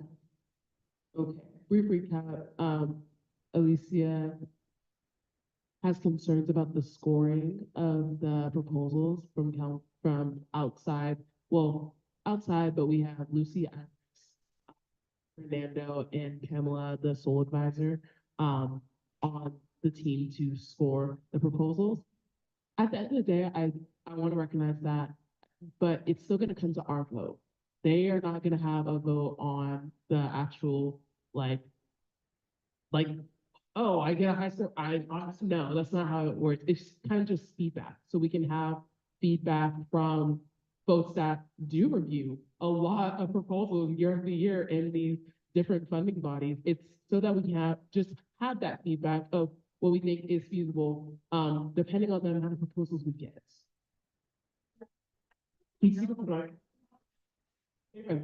Yeah, I think that's just like complicating everything because while I do appreciate that I would get feedback from people that do review applications, I think that with having to do this, submit a form by Friday and then have to do a consultation with SGS, I don't know. I think it might be just a lot for, orgs that are partnering with commissions and offices, to have like proposals be graded on top of having to already have to set up a meeting with SGS, which is hard to do in 1 week without having at least 2 weeks to complete. So yeah, I don't know how other people feel about that on Zoom though. But yeah, I just wanted to bring that up. Okay. Orlando wanted to say something really quickly. Can you speak on oh yeah, go. Okay. Can you hear me? Yeah. No? Yeah. Yeah. Kind of, it's a little low. Can you hear me on Zoom? Okay, Jessica, gave me a thumbs up. Okay, no, this is just kind of talk about the process, not that it's one way or the other. The whole idea was to create a recommendation system, with the committee to review the feasibility of the proposal. To kind of point out areas of a need of improvement, can we do this? So it's more of just a recommendation that it will be providing, but ultimately, as Naomi said, the final decision will still be in the hands of council. Just an extra, recommendation, because, our recommendations during, our hearings and stuff like that. So it's just a recommendation, something for you to think about. They may bring up some ideas, some points, to either strengthen or areas that they're concerned about. So my advice, and I don't know how the process is going, and I know you have a working relationship with Pam, is to probably reach out to some of these committee members to get an idea of what this looks like, and maybe they could advise you on how to put together a strong proposal for your surplus. But I think I think this is a good idea. It's an extra layer just to kind of see, especially a sole advisor, who we do see these things on a very regular basis. Thank you, Jonathan. Yeah, I definitely co-op with Alicia's concerns. I do think they're very reasonable, but at the same time, they are, I think more than anything, it's just a safeguard just to ensure that in the sake of neutrality, I think especially considering there are a lot of naysayers and so forth who are saying USAC is fine, USAC, blah, blah, blah, blah, blah. It just helps kind of like bring strength. And, I think in particular, some of us have really, really we'll have really great proposals that will actually benefit the student body in a positive way. It just helps contextualize and kind of standardize that in a way that is more numerable to the student body and makes it more like, okay, this external third body just gave this a better score, and it's something to keep in mind. But at the end of the day, like Naomi mentioned, it's not going to be guiding. Okay, and just sorry. Sorry, all good. Yeah, the only other thing that I wanted to add, is, just in the past, 6 or 7 years that I have seen surplus come forward through USAC, I can guarantee there's going to be a higher amount of asks than there are funds available. It happens every year, right? Because we have a lot of great proposals and a lot of great, funding opportunities. So this will also help you all because nobody ever wants to cut their own proposals. And then it's really uncomfortable for you all to have to weigh judgment on how you cut other folks' proposals. So this also just gives you a neutral way to have like some kind of metric to say, okay, if, we have this much available, but we're asking for double, how are we going to scale it down, and make sure that everything that needs funding can get funding. So I just also wanted to point that out as well, because that is typically one of the bigger challenges we see with surplus when it does come forward. Thank you. Eva? I was wondering, if the form could be due at 11:59 p.m. on Friday instead of noon, just to give us that like work day as well to write it out. The goal was to have it be on our agenda for our Tuesday meeting. And so that's why we're trying to get proposals in before to give Megan enough time. But I do recognize that definitely time is not on our side here in this scenario that we are presented with. So can I get thoughts from others as well on due date time? Janice? Yeah, I wanted to second Eva because I'm actually like writing a Slack message right now to like all of the different folks who have contacted me in my office throughout the year wanting to access surplus, and I feel horrible asking them to like take on this like proposal and get it in within a few days when I know that like people are, you know, handling their academic, personal, professional responsibilities. But I also understand that there is a timeline. So, but if we can be flexible about that one thing, that would be great. Eva, or should I gotta make it first? Oh, it's a new hand. Um, I definitely understand like wanting to have it on the agenda by Friday, and I get that. Do you think we could have it due maybe at like 2 p.m. or something, like, or 3 p.m.? I know that the agenda goes out at 5. And so I'm just wondering what the potential is for like just even a couple extra hours. Are you okay with 2 or 3? Yeah. Okay, so let's do 3 p.m. on Friday. I guess I was seconding that. So when you mean people are going to be submitting their proposals for the agenda on Friday, does this mean we'll have like just like a lot of special presentations next council meeting? Yeah. Okay, thank you. But like a speed round, like special presentation, not the whole 10, 15 minutes. Like, I really need 2 minutes, like 2 to 3 minutes. Okay. Yeah, Alicia?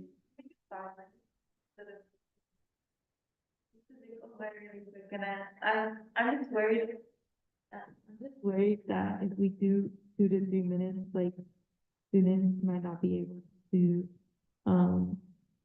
like, express like their presentation to other council members, and I don't want it to just be like voting based on like the scores and stuff. So like, I'm just wondering if we could extend it to 5 minutes for people to have time to extend their presentation, their proposal. Well, this is just the initial one. I believe when we get to week 10 and actually voting on the items, we can definitely talk about extending the time. But since we were just doing like an initial like, oh, what is your planning before you have your meeting with the advisors next week? After our Tuesday meeting, or if you do it before on Monday as well. I think this was just a very initial like, what is the idea? So that's why it's kind of right now we have that 2-3 minute range. It's not voting with me. Lori, comment on that? This is working. It's not working.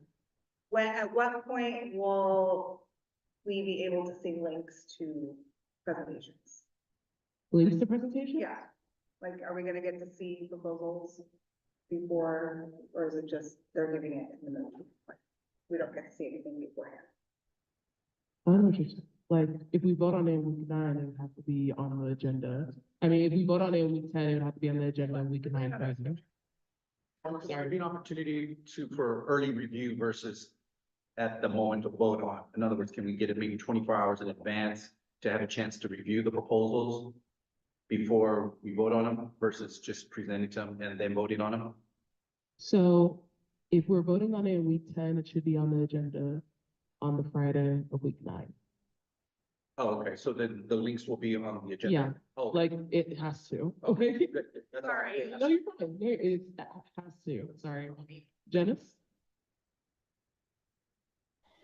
Okay, another question for the second kind of step of this whole process, which would be to meet with SGS. How do we plan to kind of book those slots? Like, are there going to be office hours, or like, do we have to Slack message you and figure out a time? Because personally, and this is feedback that I've given whenever SGS has like asked council members for feedback, that it's incredibly hard to get like all of you all like in the same room just because we have busy schedules and you also have busy schedules. So I was just wondering like what the plan is for next week. It is definitely not meeting with both of them. You just have to meet with one. Oh, okay, so it's gonna be the person you're supposed to be doing your one-on-ones with, and they will send out Calendly links. Okay, perfect. Thank you. Thank you for the question. Sarah? Hiya. My internet was cutting out a little bit in your spiel of like what we should do for surplus. So if this was mentioned, so sorry. But if I had like recommendations of what else should be included, should that be like an offline conversation, or should I mention now like what's best?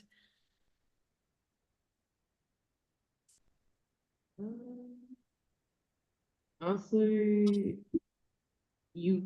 I would say mention it now because the process is pretty set in stone. Like, Okay. oh, we gotta move these next 3 weeks. Well, not even, yeah, 2. Okay.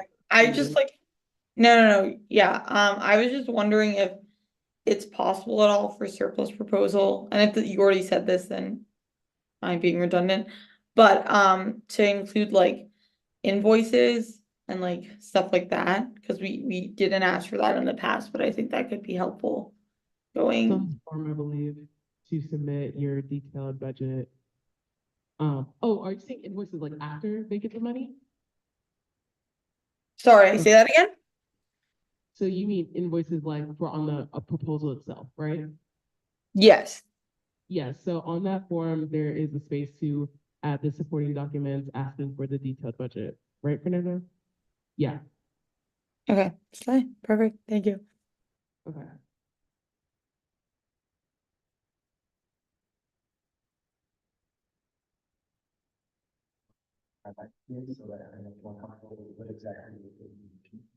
Oh yeah, that'd be great. So Fernando's gonna go over the score guidelines that Orlando, Iris, C, and Pam and Sol will be using on our proposals. So yeah, we'll pass off to Fernando. Okay, so let me share my screen. And the overall goal of the quote-unquote score sheet is pretty much to ensure the feasibility of getting the funding at the beginning of spring break, being able to carry out your program or project. So some of these are very simple, like application score. You submitted your application by the deadline, and then you answered all the questions, and that it includes a budget breakdown on the application and any supporting documents that are necessary. That's something that's very simple to fix. If you, for whatever something's missing, it will strengthen your sort of pitch at the very end of the day. This is all, like these score sheets are meant to help your proposal. Now, the biggest one is the program and project feasibility. Like I said, you guys have a very quick turnaround to be able to implement your programs or projects. And what this is sort of doing is instead of getting funding and then worrying about all the things that you need to be able to carry out your project, it is being proactive about the whole process. So by 10th week, you should have everything ready to go. And when we come back from spring break, you guys are all focused on making sure that your project is running instead of figuring out how you get the project running. And then budget analysis, that's where the whole sort of invoices or stuff that Sarah brought to the table was you would be asking for any up-to-date quotes, prices, costs, and funding limits. And if you don't have that, then being able to pull out what was used last year is a pretty good signal or of what to expect for this year. And then the undergraduate impact, we cannot forget that that's one of the biggest reasons why council members are able to have to to use surplus because at the end of the day, it's for undergraduates and what you guys can do for them that would benefit them the most. And then the last one is just having that with your student government advisor. So none of this is really content related. It's all sort of just in the direction of promoting the visibility and assisting you guys in getting those programs up and running and done by students. Okay. Thank you so much, Fernando. I really appreciate it. And now to keep us more on time, we're gonna go to our next thing, which is appointments. So we have Campus Sustainability Committee as a consent item for Erica. Does ARC have like a recommendation statement? Yes, I can read that out loud. It's not too long. Okay, Erica provided a very impressive application and interview. She understands how inaccessible campus resources are and how UCLA is lacking in regard to sustainability efforts on campus. She's committed to holding administration accountable for their sustainability goals and boosting transparency from the Campus Sustainability Committee as a whole. With a 3-0 vote, the Appointments Review Committee would like to recommend Erica Huang for the Campus Sustainability Committee. All right, thank you. Any opposition? All right, Erica's approved. Congratulations. Okay, we're gonna go into officer reports. I'm gonna keep it real brief, y'all, because we have so much new business that we need to get to. Okay, so a few different things. I presented campus stories about Black history on campus and events from various USAC commissioners for them to incorporate in said tours. We had our ASCCLA Winter Entities Committee meeting, which talked about a lot of the updates that you received today. Getting co-sponsors for the resolutions you'll hear later tonight. We are continuing our town hall series, participating in their daily brewing interview of our recently appointed facilities commissioner. Whoop, whoop, I can't wait till it comes out. Besides that, just been to a lot of committee meetings from the various ones I sit on. Last but not least, we'll be rescheduling and recruiting boards for the choral leadership training. On that note, I'm sorry, I'm going to save the time for this. I am fairly disappointed in those that RSVP'd and did not text me about not going to that choral training on this past Saturday. I understand life happens probably better than a lot of folks here, in that communication is always key. That was a $4,000 training. $4,000. And I had one person show up on time and Janice came a little bit later. And I know Jonathan was on your way. I know. But other folks, I try to work this so much. I really do. And I'm sorry, that was very disappointing.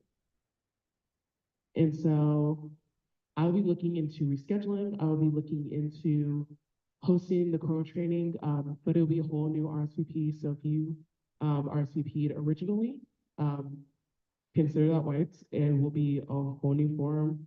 I'll be working with Pamela in ASCCLA, not Pamela, so I'll be working with Pamela in ASCCLA to recruit individuals for that, because I spent a lot of conversations, a lot of my time, a lot of emails, and going back and forth and deciding on dates and working with people to try and help us as council members be better communicators, be better leaders, because I thought it was needed based on some of the conversations we've been having here in this space. And so yeah, I was very sad. I literally left UCLA because I commute to campus on a Saturday morning crying because nobody showed up. And so yeah, I'm sorry. That was all my updates I have one more update after that. I'll pass it to Jonathan because that is hand raised. Well, first, thank you, Naomi, for organizing that.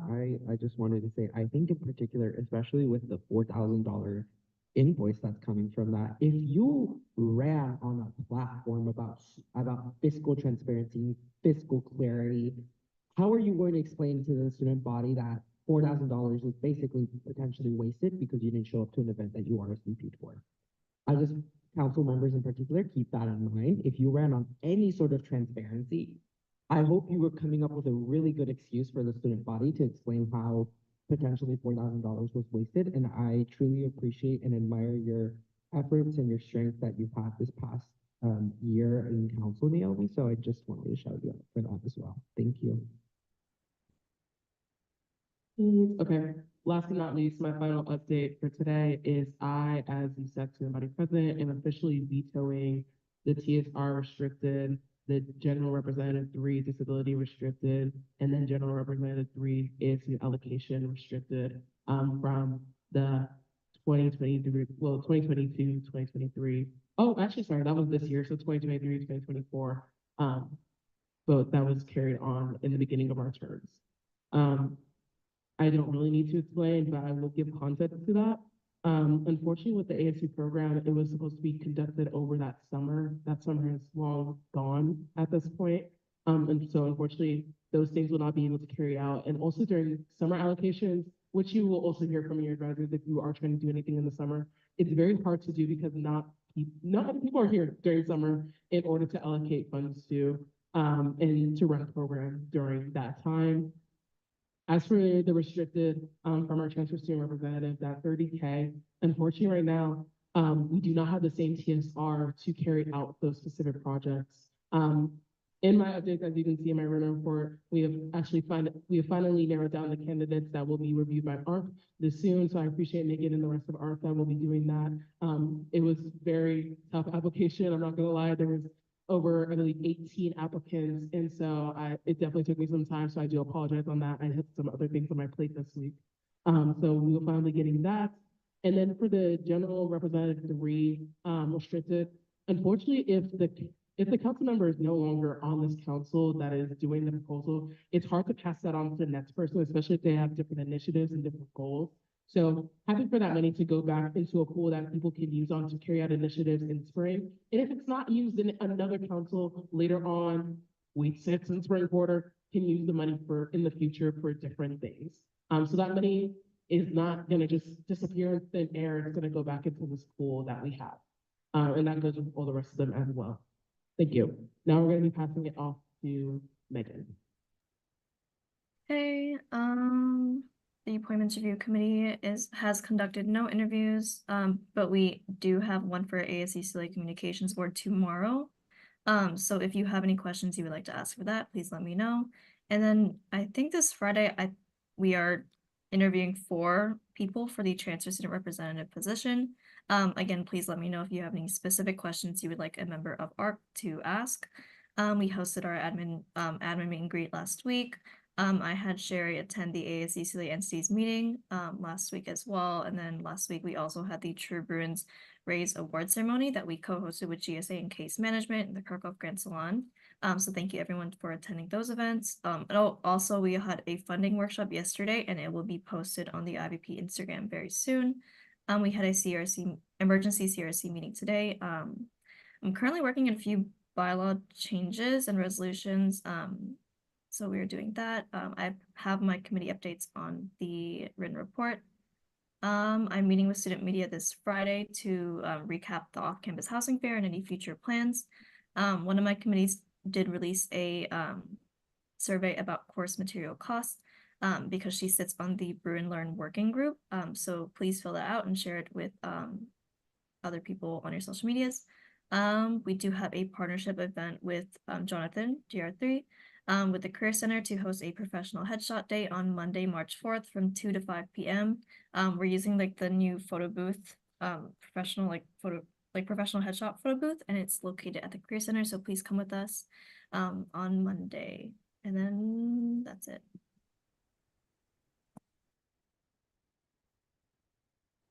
Eva. Hi everyone, happy Tuesday. Sorry I can't be there in person. I am sick. But we're trying to get better.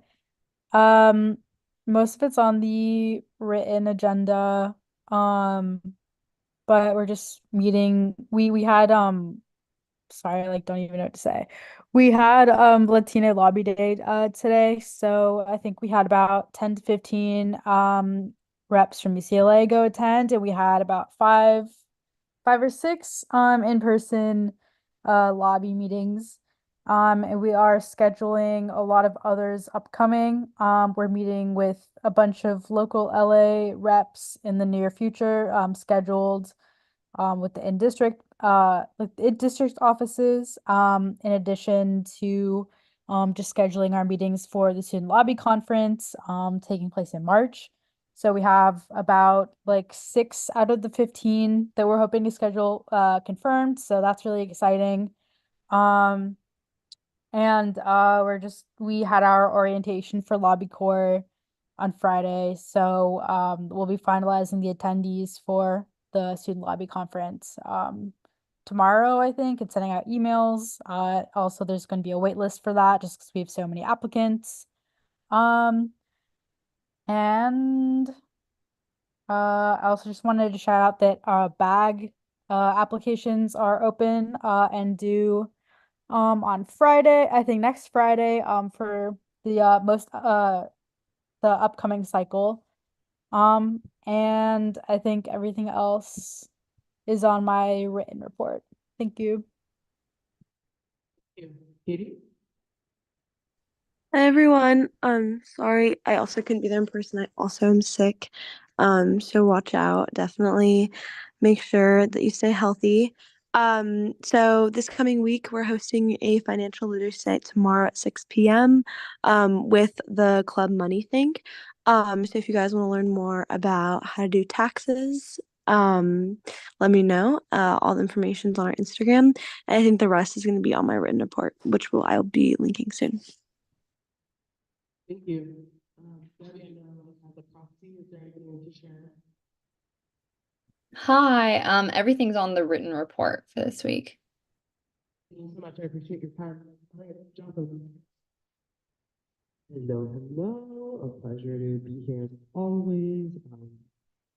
I'll keep it brief for the most part, but office-wide reports are there. I just wanted to highlight the work that my team has been doing. I was away for other side of the world, and I just really wanted to highlight that they've done a lot. We're hosting a Latina caucus this Thursday, so we're gathering a lot of Latina student leaders to kind of discuss about the future of our community, especially as it comes to a tumultuous time with the up and rising HSI initiative. And, you know, my team has gone everywhere. You know, I had one of my staff members attend the Latina Lobby Day, so shout out EVP. So Gen Rep 3 has kind of been getting there everywhere.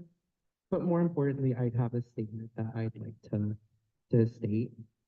So the recent slander against Commissioner Verdugo is nothing short of misguided, preposterous, and frankly racist. It accuses the commissioner of utilizing their office as a means to diffuse hatred and promote division within the UCLA community. Ultimately, these accusations only prove themselves to be built on an unstable foundation with the goal of punishing the commissioner, rather than fomenting productive dialogue and conversation. The unstable foundation presents itself when the so-called petitioner relies on bullying and harassment of the commissioner to build a quote-unquote movement. To utilize the images of the commissioner without consent further demonstrates the need to bully the council member as a means of punishing them for using their constitutionally protected right to dissent, to disagree, and to properly express themselves is nothing short of disgusting. Furthermore, relying on misguided facts and flashy information only further highlights how little traction this call has. It has been brought to my attention that students in certain groups have been fed false information of the commissioner, which leads to defamation and falsely accusing the commissioner of something that was out of their hands. PAC works alongside CEC in addition to various other campus groups, and it is my firm belief that it holds no bias to any marginalized group on campus. We all know that there's an overall myth that we as USAC are a ruling class in this university, and we have control over such things that the commissioner is accused of. We frankly don't. Some of us may exaggerate the role and power we hold on this campus, but the truth is, even if the commissioner wanted to do what they're accused of, there are multiple separation of powers that prevent such actions to be taken on an individual scale. It is an intrinsic belief of mine. For a democratic society to properly thrive and move forward, there is a need to foment and support the diffusion of the arts and cultural phenomena.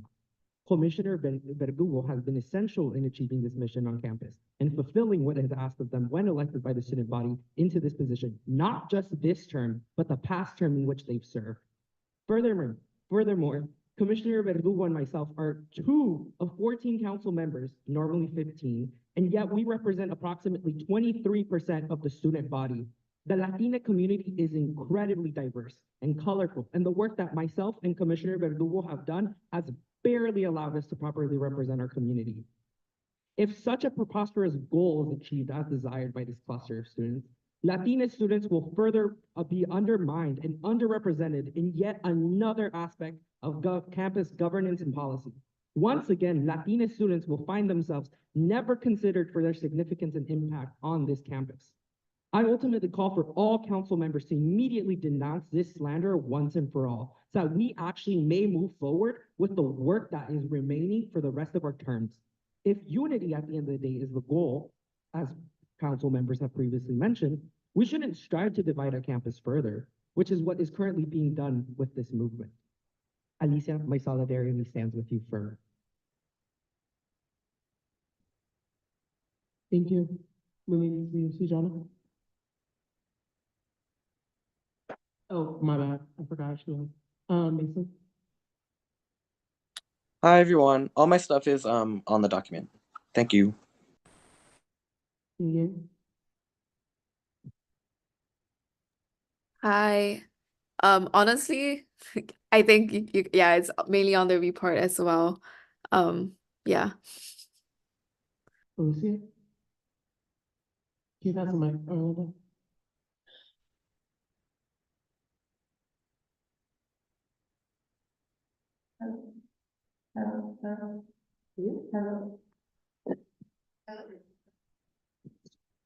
Hello? Okay, I'll be loud. Yeah. One sec, switch your mics. Hello? Okay, thank you.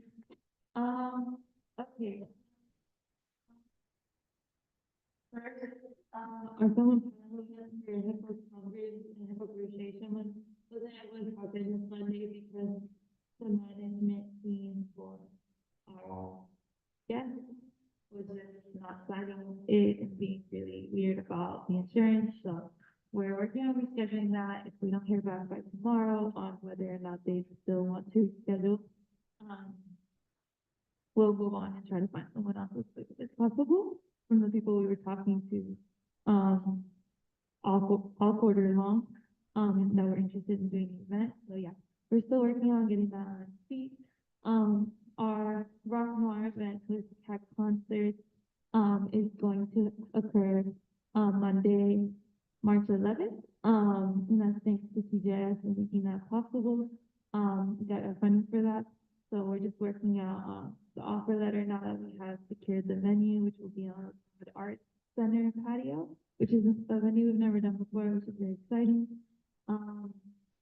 Something else we have tomorrow is a Word on Wednesday, collaboration with the African Student Union and, art series and our main, series, the Word on Wednesday. We'll be having a speaker, there talking about, his experience as a Black man in the carceral system and the criminal justice system, and his story is actually so incredible, and the way he used art to express himself, is actually just blows my mind. I hope you can make it tomorrow, to hear him and talk about how he used coaching, as a means of expression and also resistance. And we have a gallery right now, that we're also partnering with the African Student Union for, it's called,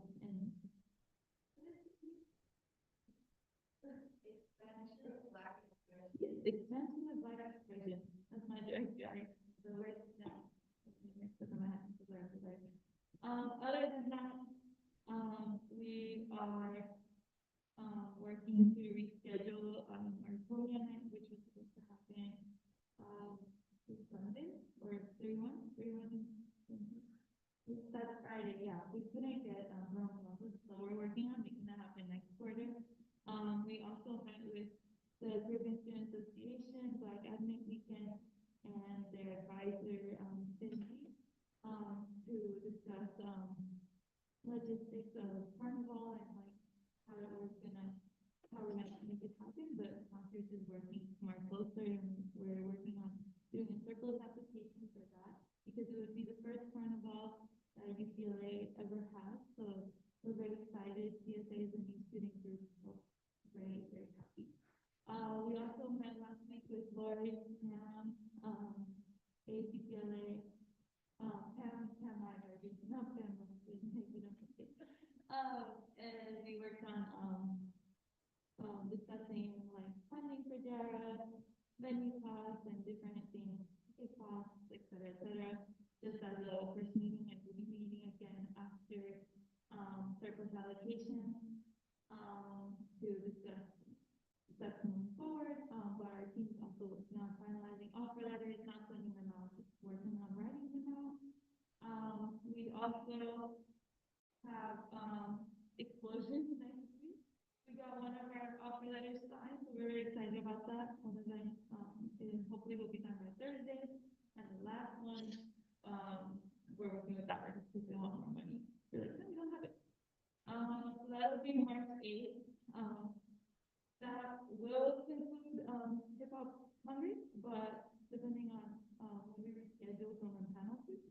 But, other than that, let me think. Prospect finished their itinerary. We're just getting ready to book every venue. We're holding up some room closets, and those come out week 10, with Christopher from Seoul. Other than that,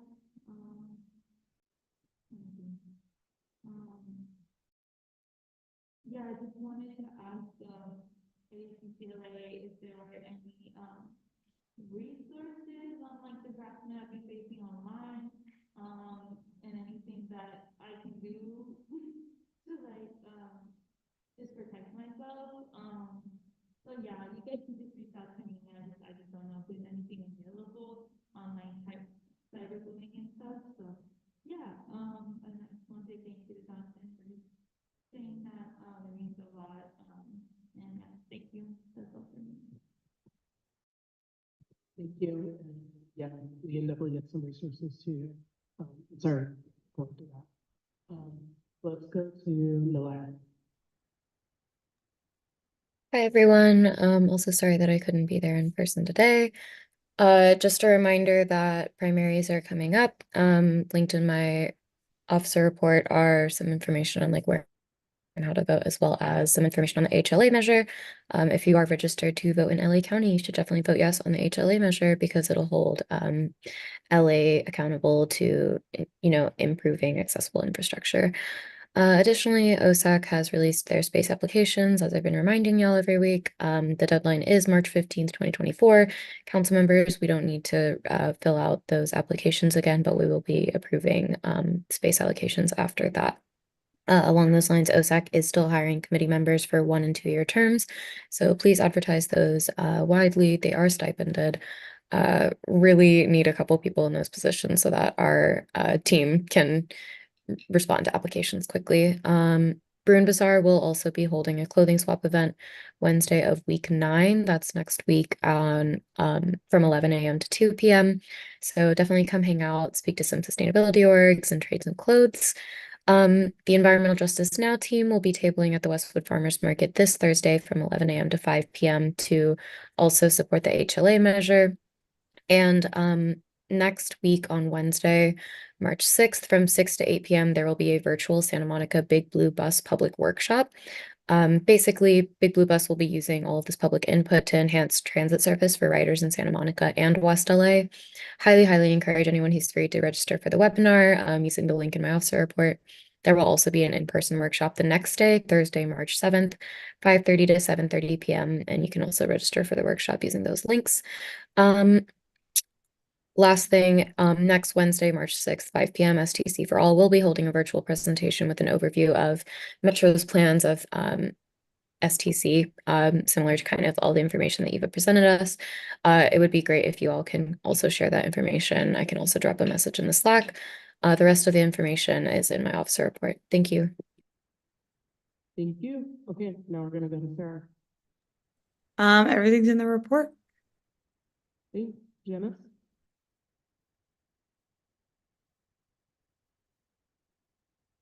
Janice? Oh, I'm sorry. I don't know why it sounded like Sujana. Hi everyone. My updates are written, and then the only thing I'd like to highlight is that Active Minds, one of the SWC committees for mental health, has an event collab, I believe, with CAC this Sunday, March 3rd in Ackerman Grand Ballroom. It's called Music in Mind. It is a concert. And then I want to bump again Brew and Run Walk, our like 24th annual 5K race that's benefiting the Painted Turtle on April 21st. You can sign up and join with a free promo code for UCLA students. And yeah, so please come and we can walk it together. And then the last thing is that our interns are organizing a Mochi Net fundraiser for cancer research on Bruin Walk this Thursday, the 29th, from 10 a.m. to 3 p.m. Thank you. Thank you. And last but not least, we have Adam.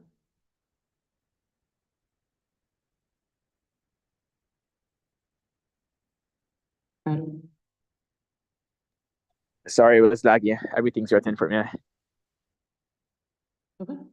Going to Orlando. Hello, everyone. Just a few quick updates. My usual UC Regent deadline is March 11th. If you're interested or you know someone's interested, please send them my way. I'll be happy to talk anyone through the application process. Also, I'd like to offer my services. I know there's some concerns about the funding proposals for surplus.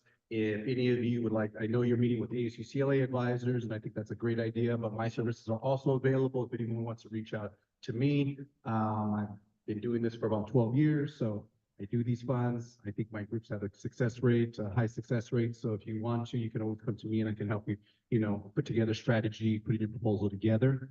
And then finally, just a reminder, well, I don't know if you all know this, but those that will be putting referendums on on the ballot, that language needs to go to UCOP. So we need to get that language as soon as possible. I looked into the deadlines. Mike Cohn, the director of Soul, it goes through him up to UCOP. So we need to touch base with me on that. So I can get that information to Mike to get to UCOP. So please, there's no deadline, but obviously there is because we need to get that language ready for the ballot. If you have any questions on that, please reach out to me as well. And that's all I have. Thank you. Lori? Things. Orlando's all business, and I'm like, let's go to a basketball game.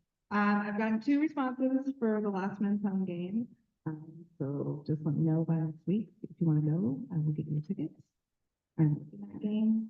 I feel like a parent.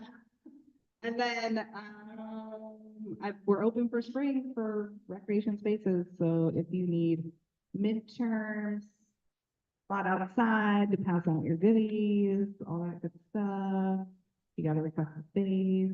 So let me know if you need any count. Thank you. Jonathan? Hey, hi. Is this working? No.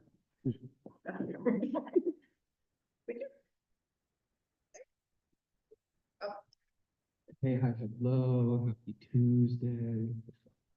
Couple things from me. Just your reminder that your 21 days to fill your TSR role is the 5th, which is next week, week 9. Yeah, next week is week 9. Dang. As Jessica has said, she has been on vacation. So if there is anything that you are waiting on for her, that's maybe a little more urgent, please feel free to send my way. I'm sure she has a lot she's gonna need some time to work through over the next couple days, so don't hesitate to bump that my way.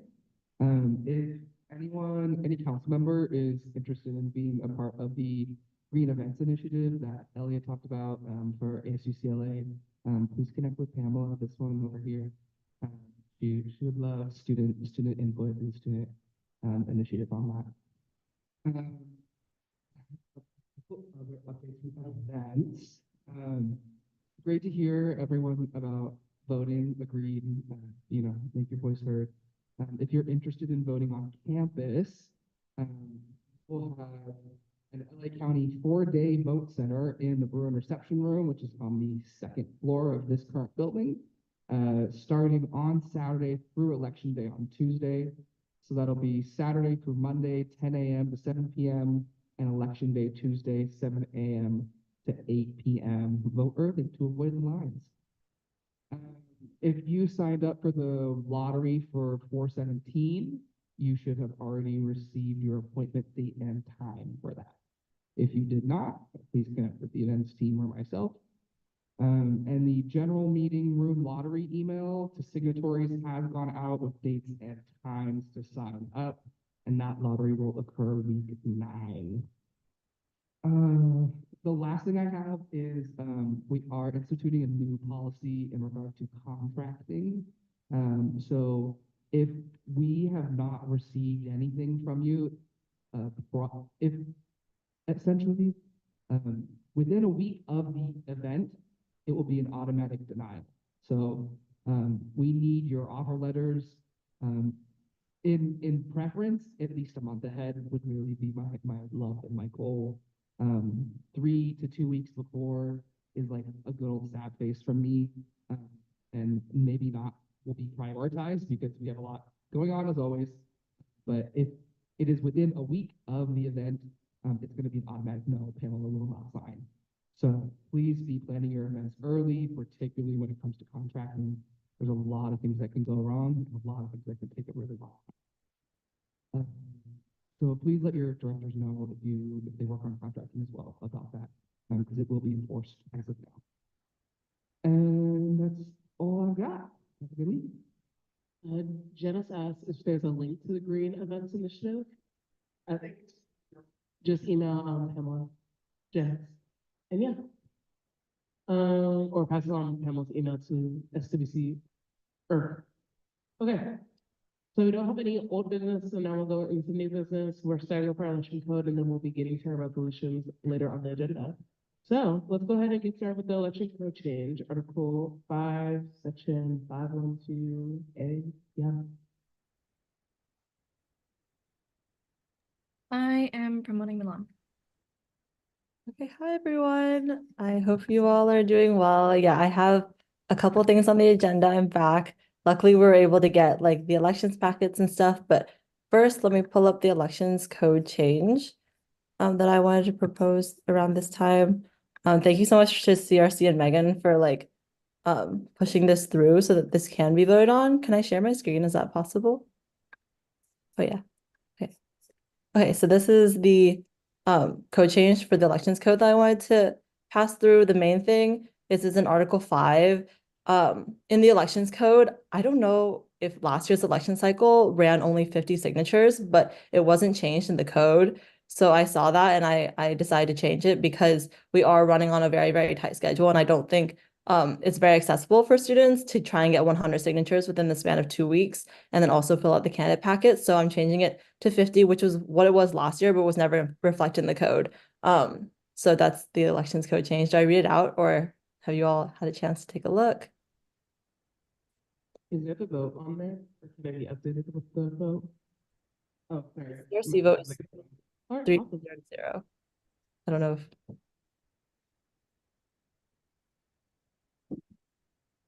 Oh, Any and questions, comments, concerns on that? was that Naomi?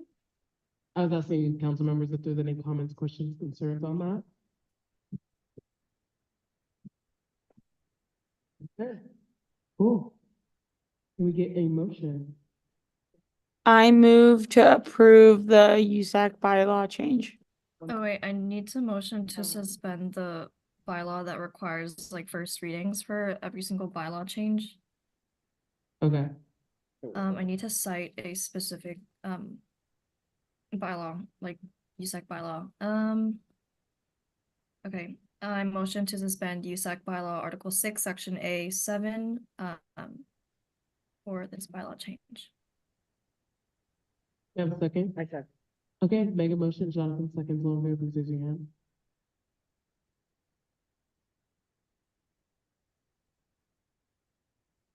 Please lower your hands. All against, please raise your hands. All abstaining, please raise your hands. With a 9-0 vote, that is approved. Okay. Now, can I have a motion for the change?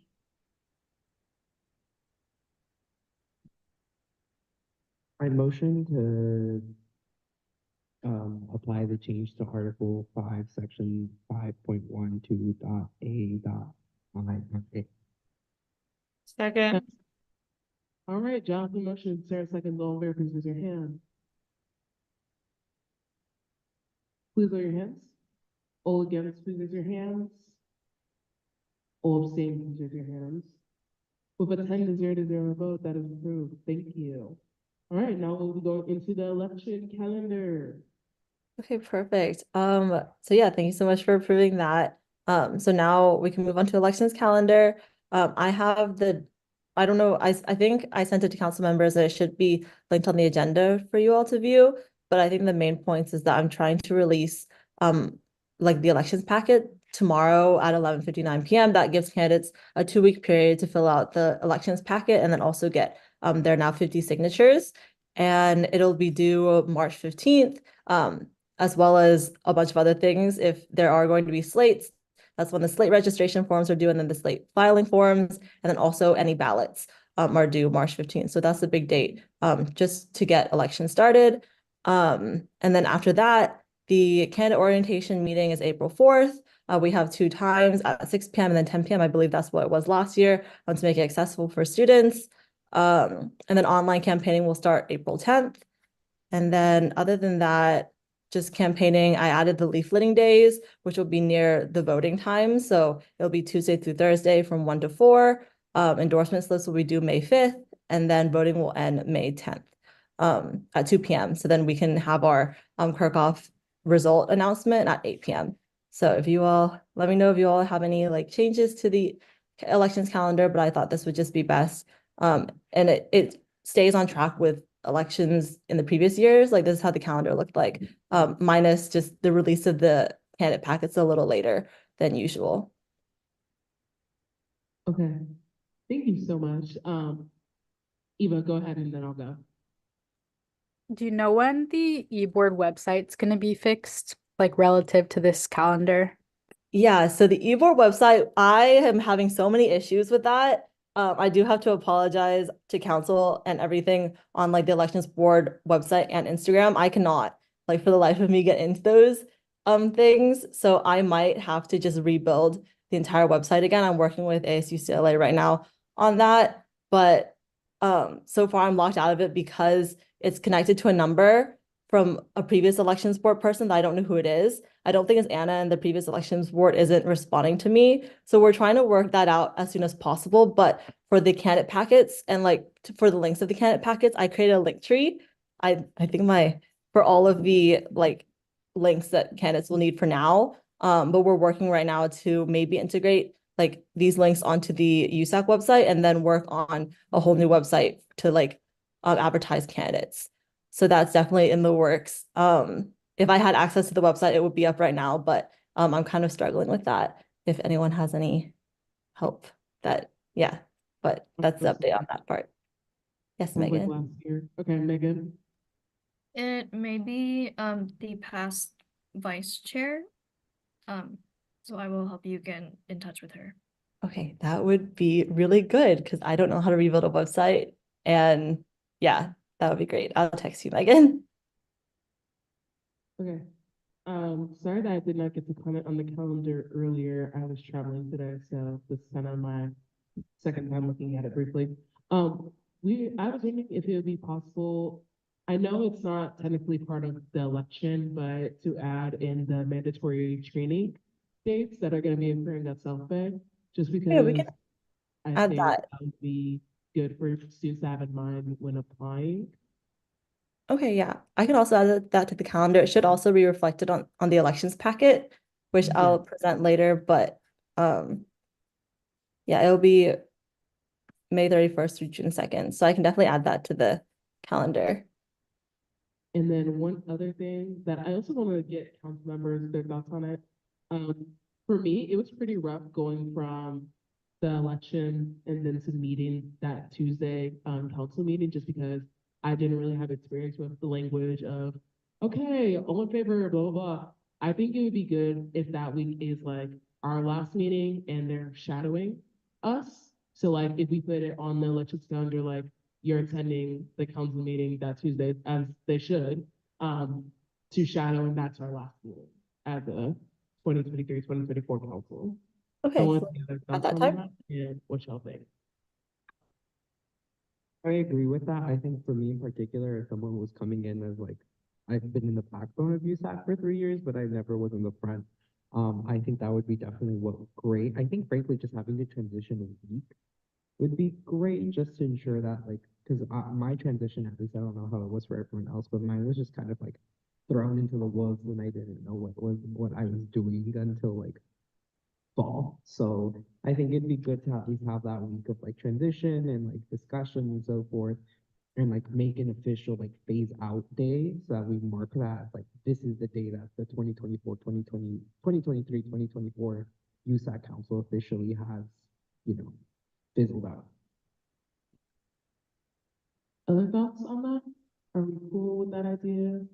That being our last council meeting, week 7? Okay, if no opposition, I think that's great. Thank you for adding that on the agenda. I'm not the agenda, on the calendar. And yeah, that's all I had. Everything else I think is amazing. Thank you for your hard work on this. I know it's been a trying time. And yes, I know Megan's gonna try and get in contact with the vice chair and hopefully we can get something worked out because I really don't want to have you rebuild a website. And if anything, we could also help promote, and I'm down to include the link on my Instagram profile. I'm sure other council members, if we can like make a collective post and yeah, we can do something like that to get the word out. Okay, yeah, that would be amazing if you all could repost it on Instagram. I'm using a really weird like roundabout way of posting on Instagram because I can't get into it. I'm doing it through MetaSuite, so it's kind of weird. But if I could get any help promoting it, that would be really, really great as well. So thank you so much, Naomi. Yeah. Okay. Any other comments on the calendar before we vote on it? Megan? Sorry. Was that a Never question? mind. Okay. Okay, let's go ahead and have a motion to approve the election calendar for 2020. Was it? Oh my God. I motion to approve the election calendar for the 2024 election cycle. Second. All right, we had Jonathan motion, Alicia second. All in favor, please use your hand. All right, please lower your hand. All against, please raise your hands. All abstaining, please raise your hands. With a 9-0 vote, that is approved. All right, now moving forward to the election packet. Okay, perfect. Thank you everyone for approving the elections calendar. We definitely needed that pushed through so I can release it. So yeah, lastly, it's the elections packet. I basically compiled everything into this one document, but I haven't really changed anything from last year except for 2 things. So the first thing is, I'm sure you all are pretty familiar with the candidate one. I have the requirement to be 50 signatures now. So it's more accessible to students. So hopefully more students are able to run and meet that requirement. And then the other thing is we added this kind of extra section just to explain like the rules in the Constitution of like elected members. So like we have like the unit requirement listed, the GPA requirement listed, any requirements to stop like, it says students may run for office or can't have to hold office for the entire term. So that kind of stops like any study abroad situations, I think, for council members. So people just have to like things that people have to be mindful of while they're running for USAC in the case that they're elected. So I added these if you all want to take a look. But other than that, everything should be pretty much the same. And then I updated these links to the 2024 procedures, which is basically like a copy of last year's as well. So yeah, I don't know if you all had a chance to look through it, but it was linked in the agenda. And I'm happy to take any questions as well. Any questions, comments, concerns?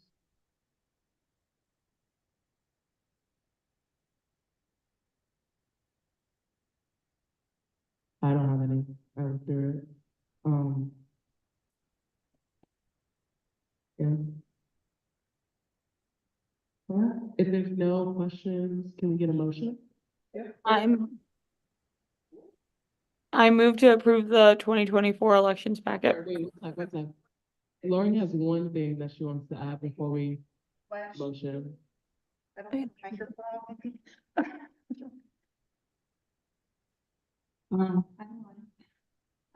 If during candidate orientation, you could really stress that the weekend at South Bay is a mandatory type deal, that would be amazing. Okay, the student leadership training, is that what you said? Yeah. Okay, yeah, definitely. I can definitely do that. I'm still working on the PowerPoint for the candidate orientation, but I'll definitely be sure to emphasize that. Yeah, think about VOD, like mandatory training over the summer when we did the primer. Yay, okay. Okay, let's go ahead and let's motion. I'm passing Jonathan because he's got a motion.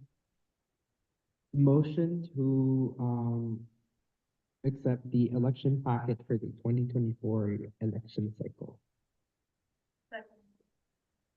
Yeah, you don't even know what that was that maybe? Oh, no, you see, oh my God. Okay, Jonathan motion, Delicia seconds, all fair, please raise your hand. Okay. Please lower your hands. All against, please raise your hand. All abstain, please raise your hands. With a 9-0 vote, that is approved. All right. We're going into our first one of our resolutions for tonight. We're going to start with Alex. Yeah. Oh, okay. And then Fernando, if you can share the slide. If you didn't get a chance to review the resolution before, we're just going to do a brief presentation. We'll keep it real brief and then just go into like what the action items are and what we would like support with on this. Okay. So, yeah, do you want to take the mic? Oh, sure. Yes. Hi everyone. Thank you guys for having me. Okay, so I just wanted to do a quick presentation about the resolution. Promise I'll keep it brief. I know you guys have been here for a while. Okay, feel free to go to the next slide.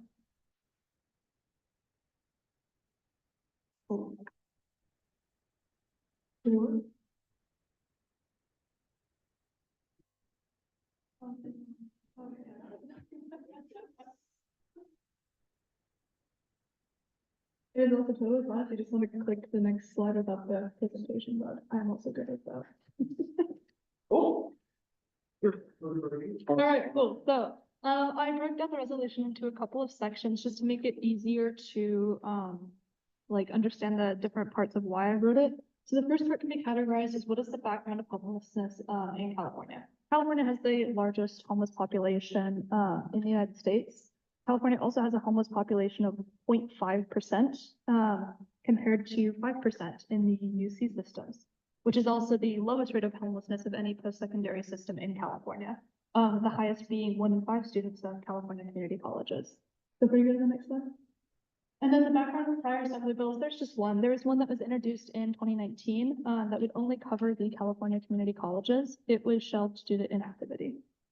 And then the background of this issue at UCLA, very extensive. So in 2019, when the bill was happening and then into the beginning of 2020, this issue came up as a really big topic, and the board at the time had actually passed a resolution as well. This included calls from the Northwest Village Neighborhood Council, and ultimately it came up to Administrative Vice Chancellor Michael Beck, who expressed opposition to the movement and said instead that a hostel program with $15 a night should be formed. Since then, no hostel program has been formed, and $15 a night is still a big financial burden to students. Additionally, the promises of large-scale housing projects are oftentimes things that happen 5-10 years in the future, not right now, not in the next year. And then, yeah, the resolution that was passed in 2020 to 2021 was resolution 33. Feel free to go to the next slide. Awesome. The next section is what is the background of this issue since 2019 to 2020? Since then, homelessness has grown. One actually change that I do want to make for this, which conflicts with a different resolution I didn't realize it before submitting, is when I say the massive growth of homelessness during and after the COVID-19 pandemic. Technically the pandemic COVID-19 is still here, obviously. So I would definitely want to change that wording to during the past 4 years of the ongoing pandemic. You can go next slide. And then more recently, what's been happening about this issue? About a year ago, actually almost exactly, I proposed a resolution at the SSCCC, which is the statewide student senate for California community colleges. It passed unanimously by all community colleges across the state, which was fantastic. And since then, it has been adapted into AB 1818. The history of safe parking programs working is evident through Long Beach City College's program, which has been in effect since 2021, and they are still running their program today. Next slide. Awesome. And then what is the future of UCLA on this issue? UCLA has a much bigger budget than Long Beach City College. You guys charge more student fees. There are a lot more campus resources that are available than Long Beach City College. All right, next slide. And then how does AB 1818 fight student homelessness specifically? It introduces a safe parking program. This would be required for the California community colleges and the CSUs and recommended for the UCs. In addition, this would create just a safe space for students to be at where they have Wi-Fi and restrooms and they're not sleeping in a parking lot that has no security presence. And yeah, it's very actionable. The fact that it doesn't have a 5 or 10 year plan associated with it, the fact that this could technically start next week if everyone was on board, is absolutely fantastic. All right. And then the results, what you can do about it. Next slide. So I split this up into just 3 parts. The first part's the easy part. The first part is just standing in solidarity. All right, next slide. The next part is the little bit of a harder part, calling on UCLA, urging them to do something about this to support the bill, and even if the bill does not pass, to still create a safe parking program. And then the final stage, thank you. Just that USAC will uplift homeless students and to the best of their ability, make it well known that safe parking programs are a good solution right here and now to fight student homelessness. All right, and then just a couple of other things. Why does this honestly matter? You guys have lobbying power. You can go to the next slide. Yeah, sorry, I'm still on your Instagram. You guys, it's a nice photo. You guys have an insane amount of power. I know obviously earlier you guys were talking about you don't have that much power. You guys do in many ways. You guys are a voice. You guys can be heard. And Assemblymember Jackson even himself said that this issue has to be student run and student led. All right, next slide. You guys can share infographics. Next slide. I am not a design major. I am a STEM major. I did in fact make these. So yay, awesome. So if you guys feel like these do not fit with your aesthetic, I can share the Canva link with you and you can change the colors. But yeah. All right, and then finally getting the word out. This is the number of followers I have on Instagram. I have 41 followers. That is not a lot. I keep it very small. You can go to the next couple of slides. This is how much the USC president has. Almost 8,500. I couldn't fit it into one slide. This is only 1,000. So if you can keep scrolling through the slides. Okay, here's another. It's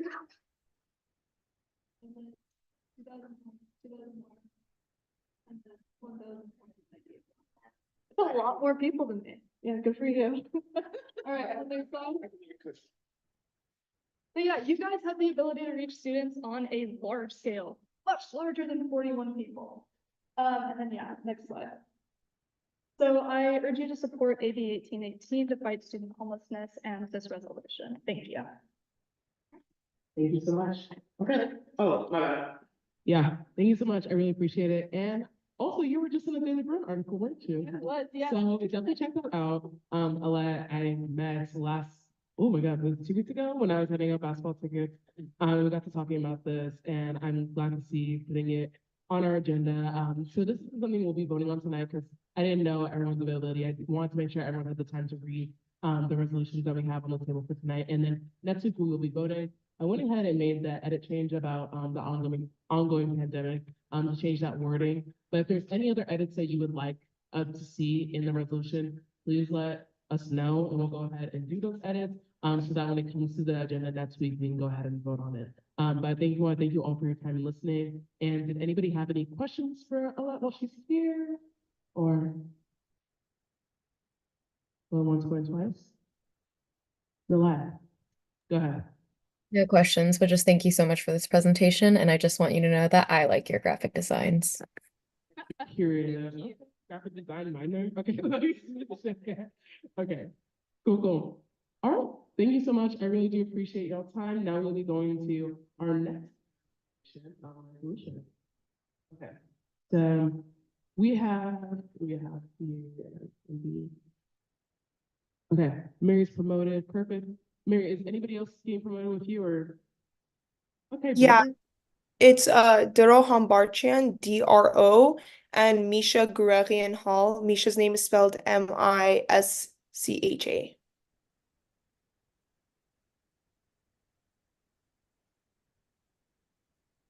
Okay. Thank you, Megan, for taking care of that. Perfect. I see Dro. I don't see Misha yet. Getting promoted now. Perfect. I saw it. Can I share my screen? Yes, we'll give you access to do that. Perfect. You should be able to share your screen now. Yeah, it works. Thank you. Let me.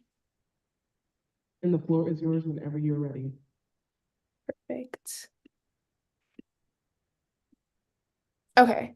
Can you all see my screen all right? Yep. Perfect. So, hi everyone. I'd like to extend my sincerest gratitude to all members of the Undergraduate Students Association Council for allowing us to have the platform to share our thoughts, resolutions, and concerns. And I'm extremely thankful to President Naomi for sponsoring our resolution and being an ally to all Armenians. I am here today on behalf of the Armenian Students Association at UCLA to present our newest resolution, which condemns the genocide of the ethnic Armenian population of Artsakh and calling for the University of California's immediate divestment from the Republic of Azerbaijan and the Republic of Turkey. I am joined today by the External Vice President of the Armenian Students Association, Dro Hambarchian, and our Political Affairs Chair, Misha Gurarian Hall. So last year, we passed a resolution in solidarity with the Armenians of Artsakh and demanded that UCLA stand with Armenian students and denounce Armenophobia.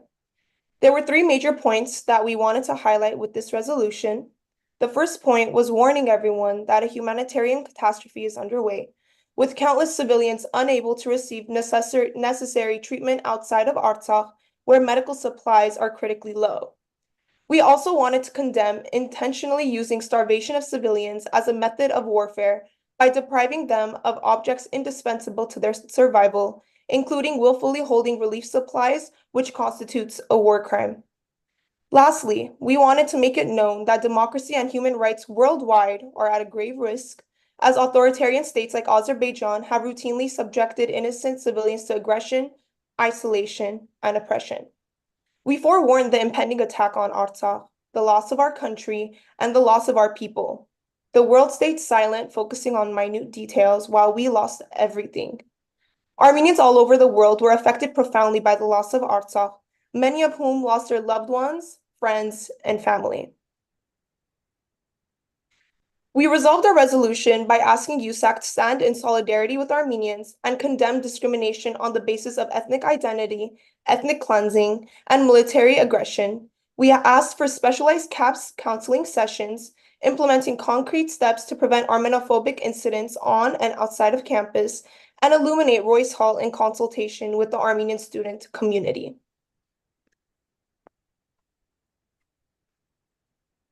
Before talking about the new resolution, I would like to first give a brief history on Artsakh. Artsakh is the landlocked region denoted in the red on the map on the left, which was made up of around 150,000 ethnic Armenians, making up 95% of the population. After the Soviet Union was dismantled, the Republic of Artsakh, or Republic of Nagorno-Karabakh as known by the international community, declared independence in 1991, where a war broke out and the Armenian side won.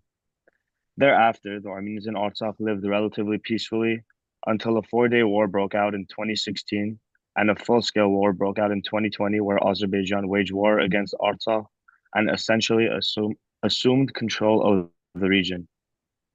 After that war, there was one corridor where there was access from Armenia proper, as denoted in brown in the map on the left, to Artsakh, which was called the Lachin corridor, as seen in yellow on the map on the right, the small piece of land connecting Artsakh and Armenia. This corridor was blocked for around 9 months as Azerbaijan cut supplies, electricity, and food from getting across the border. And this left Armenians in Artsakh starving without electricity, fighting for their lives every day. This culminated in September 2023 when Azerbaijan launched attacks and took full control of the Republic of Artsakh. The Republic of Artsakh was then legally dissolved on January 1st, 2024, and 150,000 Armenians were left displaced.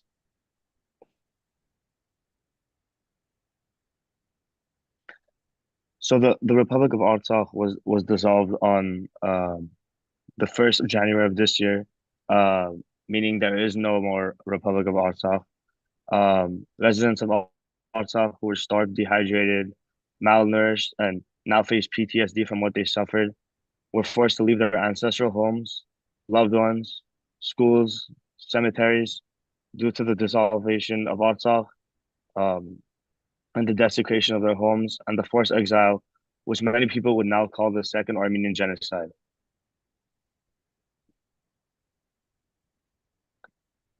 After the takeover of Artsakh by Azerbaijan, Azerbaijan has also launched a cultural genocide against the churches, cemeteries, and other cultural monuments of the region. The satellite images taken in 2020 and 2021, seen on the top left corner, show the destruction of a church in Artsakh. As we could see in 2020, you can see the church, and in 2021, it's destroyed. And the famous Ghazan Cheshot Cathedral in Shushi in Artsakh looks nothing like it did before, as the Azeris took off the distinctive Armenian dome of the church to falsify history under a revisionist history policy to lay claims that Armenians never resided on these lands.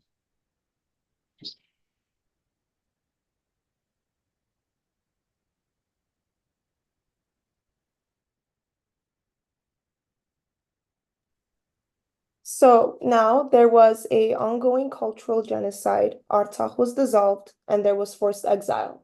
Was everyone allowed to leave after malnourishment and over 8 months of a blockade? Sadly not. The first picture on the left is Aray Karatunyan, who was the former president of Artsakh. He was detained on October 3rd. The picture on the right, number 2, was Ruben Vartanyan, the state minister of Artsakh. He was arrested at a border checkpoint at the Lachin corridor and taken to Baku, the capital of Azerbaijan. The middle photo, labeled number 3, was David Babayan, the foreign minister of Artsakh. He spoke at UCLA in October of 2022, just 2 months before he was trapped in Artsakh as a result of the blockade. He handed himself over because, quote, my failure to appear, or worse, my escape, will cause serious harm to our long-suffering nation. In sum, after hearing about this series of historical events that have led up to the forced deportation of the ethnic Armenian population of Artsakh and the forceful integration of Artsakh into Azerbaijan, we're now left with a question of how do we move forward? How do we as college students on a campus far away make sense of this, and how do we react to it? This resolution proposes a clear way forward, and that is divestment. And divestment is not only a catchphrase, as its detractors would likely label it, but an obligation on the university, both from a legal standpoint and really from a basic moral standpoint. Under international law, there exists a concept known as the obligation of non-recognition. That is the general principle that when a situation has been created by a serious violation of international law, other countries, other entities have an obligation not to recognize that situation, but also not to render aid or assistance in the maintenance of this situation, right? So one of the key aspects of this obligation is the obligation to abstain from economic and financial relations that would lead to continued illegality or the continued maintenance of an illegal situation. As we've described for you in our previous slides, the displacement of ethnic Armenians from Artsakh is undoubtedly a case of a serious violation of international law. The forcible displacement of over 100,000 people through both starvation and military force from their ancestral homeland. This essentially renders all continuing financial aid to the Azerbaijani state and the Turkish state, which was the undisputed collaborator with the Azerbaijani government in both the maintenance of the blockade and in the preparation of the military assault that eventually resulted in the dissolution of Artsakh. This makes continued financial support to these two governments complicity in the maintenance of an internationally illegal situation in Artsakh. The UC system thus has an obligation as part of a state, part of a subject of international law, the United States, to prevent any situation where it remains complicit in the continuing occupation of Artsakh. And just outside of the legal realm, we can see quite a clear moral case for divestment when we're faced with such international illegality, and that is most aptly summarized in our view by the UC's professed values: accountability, inclusion, and equity, integrity, and public impact. I struggle to imagine something more antithetical to these values than the forced expulsion of 100,000 indigenous Armenians from their homeland. And I think our resolution really highlights a broader problem, a broader UC-wide problem, and that is that the university's investments, which are of course coordinated at a system-wide level, are incredibly opaque and incredibly non-transparent. There remains no way for us as students whose tuition money ultimately funds the UC's investments to really scrutinize where the UC system is putting our money. Right? We know sectors that the UC system's investing in, but we really don't know if they're investing in and what they are investing in foreign governments or assets that are linked to foreign governments, which would essentially make our tuition money bankrolling human rights abuses far away from UCLA, but nevertheless incredibly pertinent to us as concerned UCLA students. And this is a problem outside of just Azerbaijan and Turkey, for the UC system as a whole shields all of its investments from the scrutiny of students. There is no way for us to know whether the UC system is investing in governments that are committing or complicit in human rights abuses. So it's an imperative beyond divestment to also advocate for going forward greatly increased transparency in how the UC system conducts its investments and how it communicates that information to the public and to the student bodies. So lastly, I guess this brings us really to the core of the resolution, what we are asking USAC to demand of the UC system. Firstly, we request that USAC unequivocally condemn the ethnic cleansing of the Armenian population of Artsakh and affirm their right to self-determination in their ancestral homeland and their right to return to it. Secondly, we ask USAC to declare the illegality of the forcible displacement of Artsakh's Armenian population. And thirdly, to demand the UC system immediately begin divestment from assets linked to the Azerbaijani and Turkish governments. And lastly, as I just mentioned, in a more general sense, we ask for USAC to demand the UC system disclose any and all financial investments involving entities linked to foreign governments, but in particular, those believed to be engaged in serious violations of human rights and other international legal norms, such as Azerbaijan and Turkey. With that, I thank you all for listening to us. I reiterate Mary's thanks to all members of USAC and particularly to Naomi for hearing our resolution and to Naomi for sponsoring it. We really hope that you continue to empower the Armenian community in supporting this resolution and really stand up for human rights on a university level and on a global level. Thank you so much. I really do appreciate you coming and sticking around, council, especially as we're late into the evening. I do appreciate your time and hard work on this. We want to open the floor, and also thank you to my co-sponsors for both resolutions. I really do appreciate you all responding quickly to that email. I know it's on short notice, but that's especially why we wanted to do a reading for these resolutions and then vote on them next week. Given that, we do want to open it up to questions, any comments, concerns that folks have, especially before we vote on this next week. Passes Jonathan. Yeah, firstly, I really want to thank all three of you, Mary, Joe, and Misha, for coming and for telling us and giving us a really great rundown. I think in particular, I've mentioned this previous times at previous meetings, but I am very proudly Guatemalan, and Guatemala also experienced a genocide. And I know that the Armenian genocide was an absolutely awful event that the Republic of Turkey has yet to acknowledge that it participated and conducted. So I really appreciate and I acknowledge and I just truly treasure and appreciate the resilience of the Armenian people. I think in particular, I think the Armenian community internationally and particularly within Los Angeles, I think is a very prosperous and flourishing community that I think has really demonstrated a resiliency that, you know, is really important to keep in mind. I really just also want to thank you all for really defining what genocide, divestment, human rights, displacement, and many other terms, and defining those clearly, because I think for some people present in this meeting, those are very challenging words to understand. Thank you again. Alicia? Yes, thank you so much, Mary, Joe, and Misha for coming.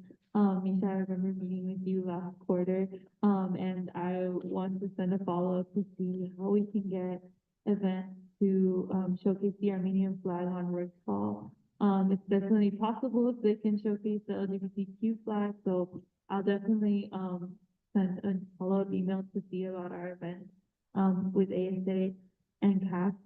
But I definitely just want to appreciate and second everything that Austin said. So thank you for coming here and making that comprehensive presentation. It can take a lot for the region to divest, but it's not like they haven't done it in the past. And I definitely want to see how we can lobby at UC Regents meetings that are upcoming to see exactly how they have relations to the Republic of Turkey and see where their investments lie in, because I remember researching it and it was really, really hard, but I know that it's there due to previous like resolutions and stuff that have come from like UC Divest campaigns. So yeah, just want to appreciate you coming. I'll touch base with y'all soon on how we can help you carry out the display of the Armenian flag on yours and then for Little Armenia. But thank you so much for coming. So glad to hear from y'all. Thank you. Thank you. Any other comments, questions, concerns from council members? All right. Thank you so much again. I really do appreciate everybody. So like I said, we'll be voting. Adam, is that a comment? Thank you. Okay, so like I said, we'll be voting on these resolutions next week. So do be prepared for that. For folks that weren't here and have proxies, please tell them to watch the meeting minutes to record the to watch the recording of those last resolutions and the other events of the meeting. But with that, I adjourn this meeting at 10:01 p.m. Thank you. 3 hours. 3 hours.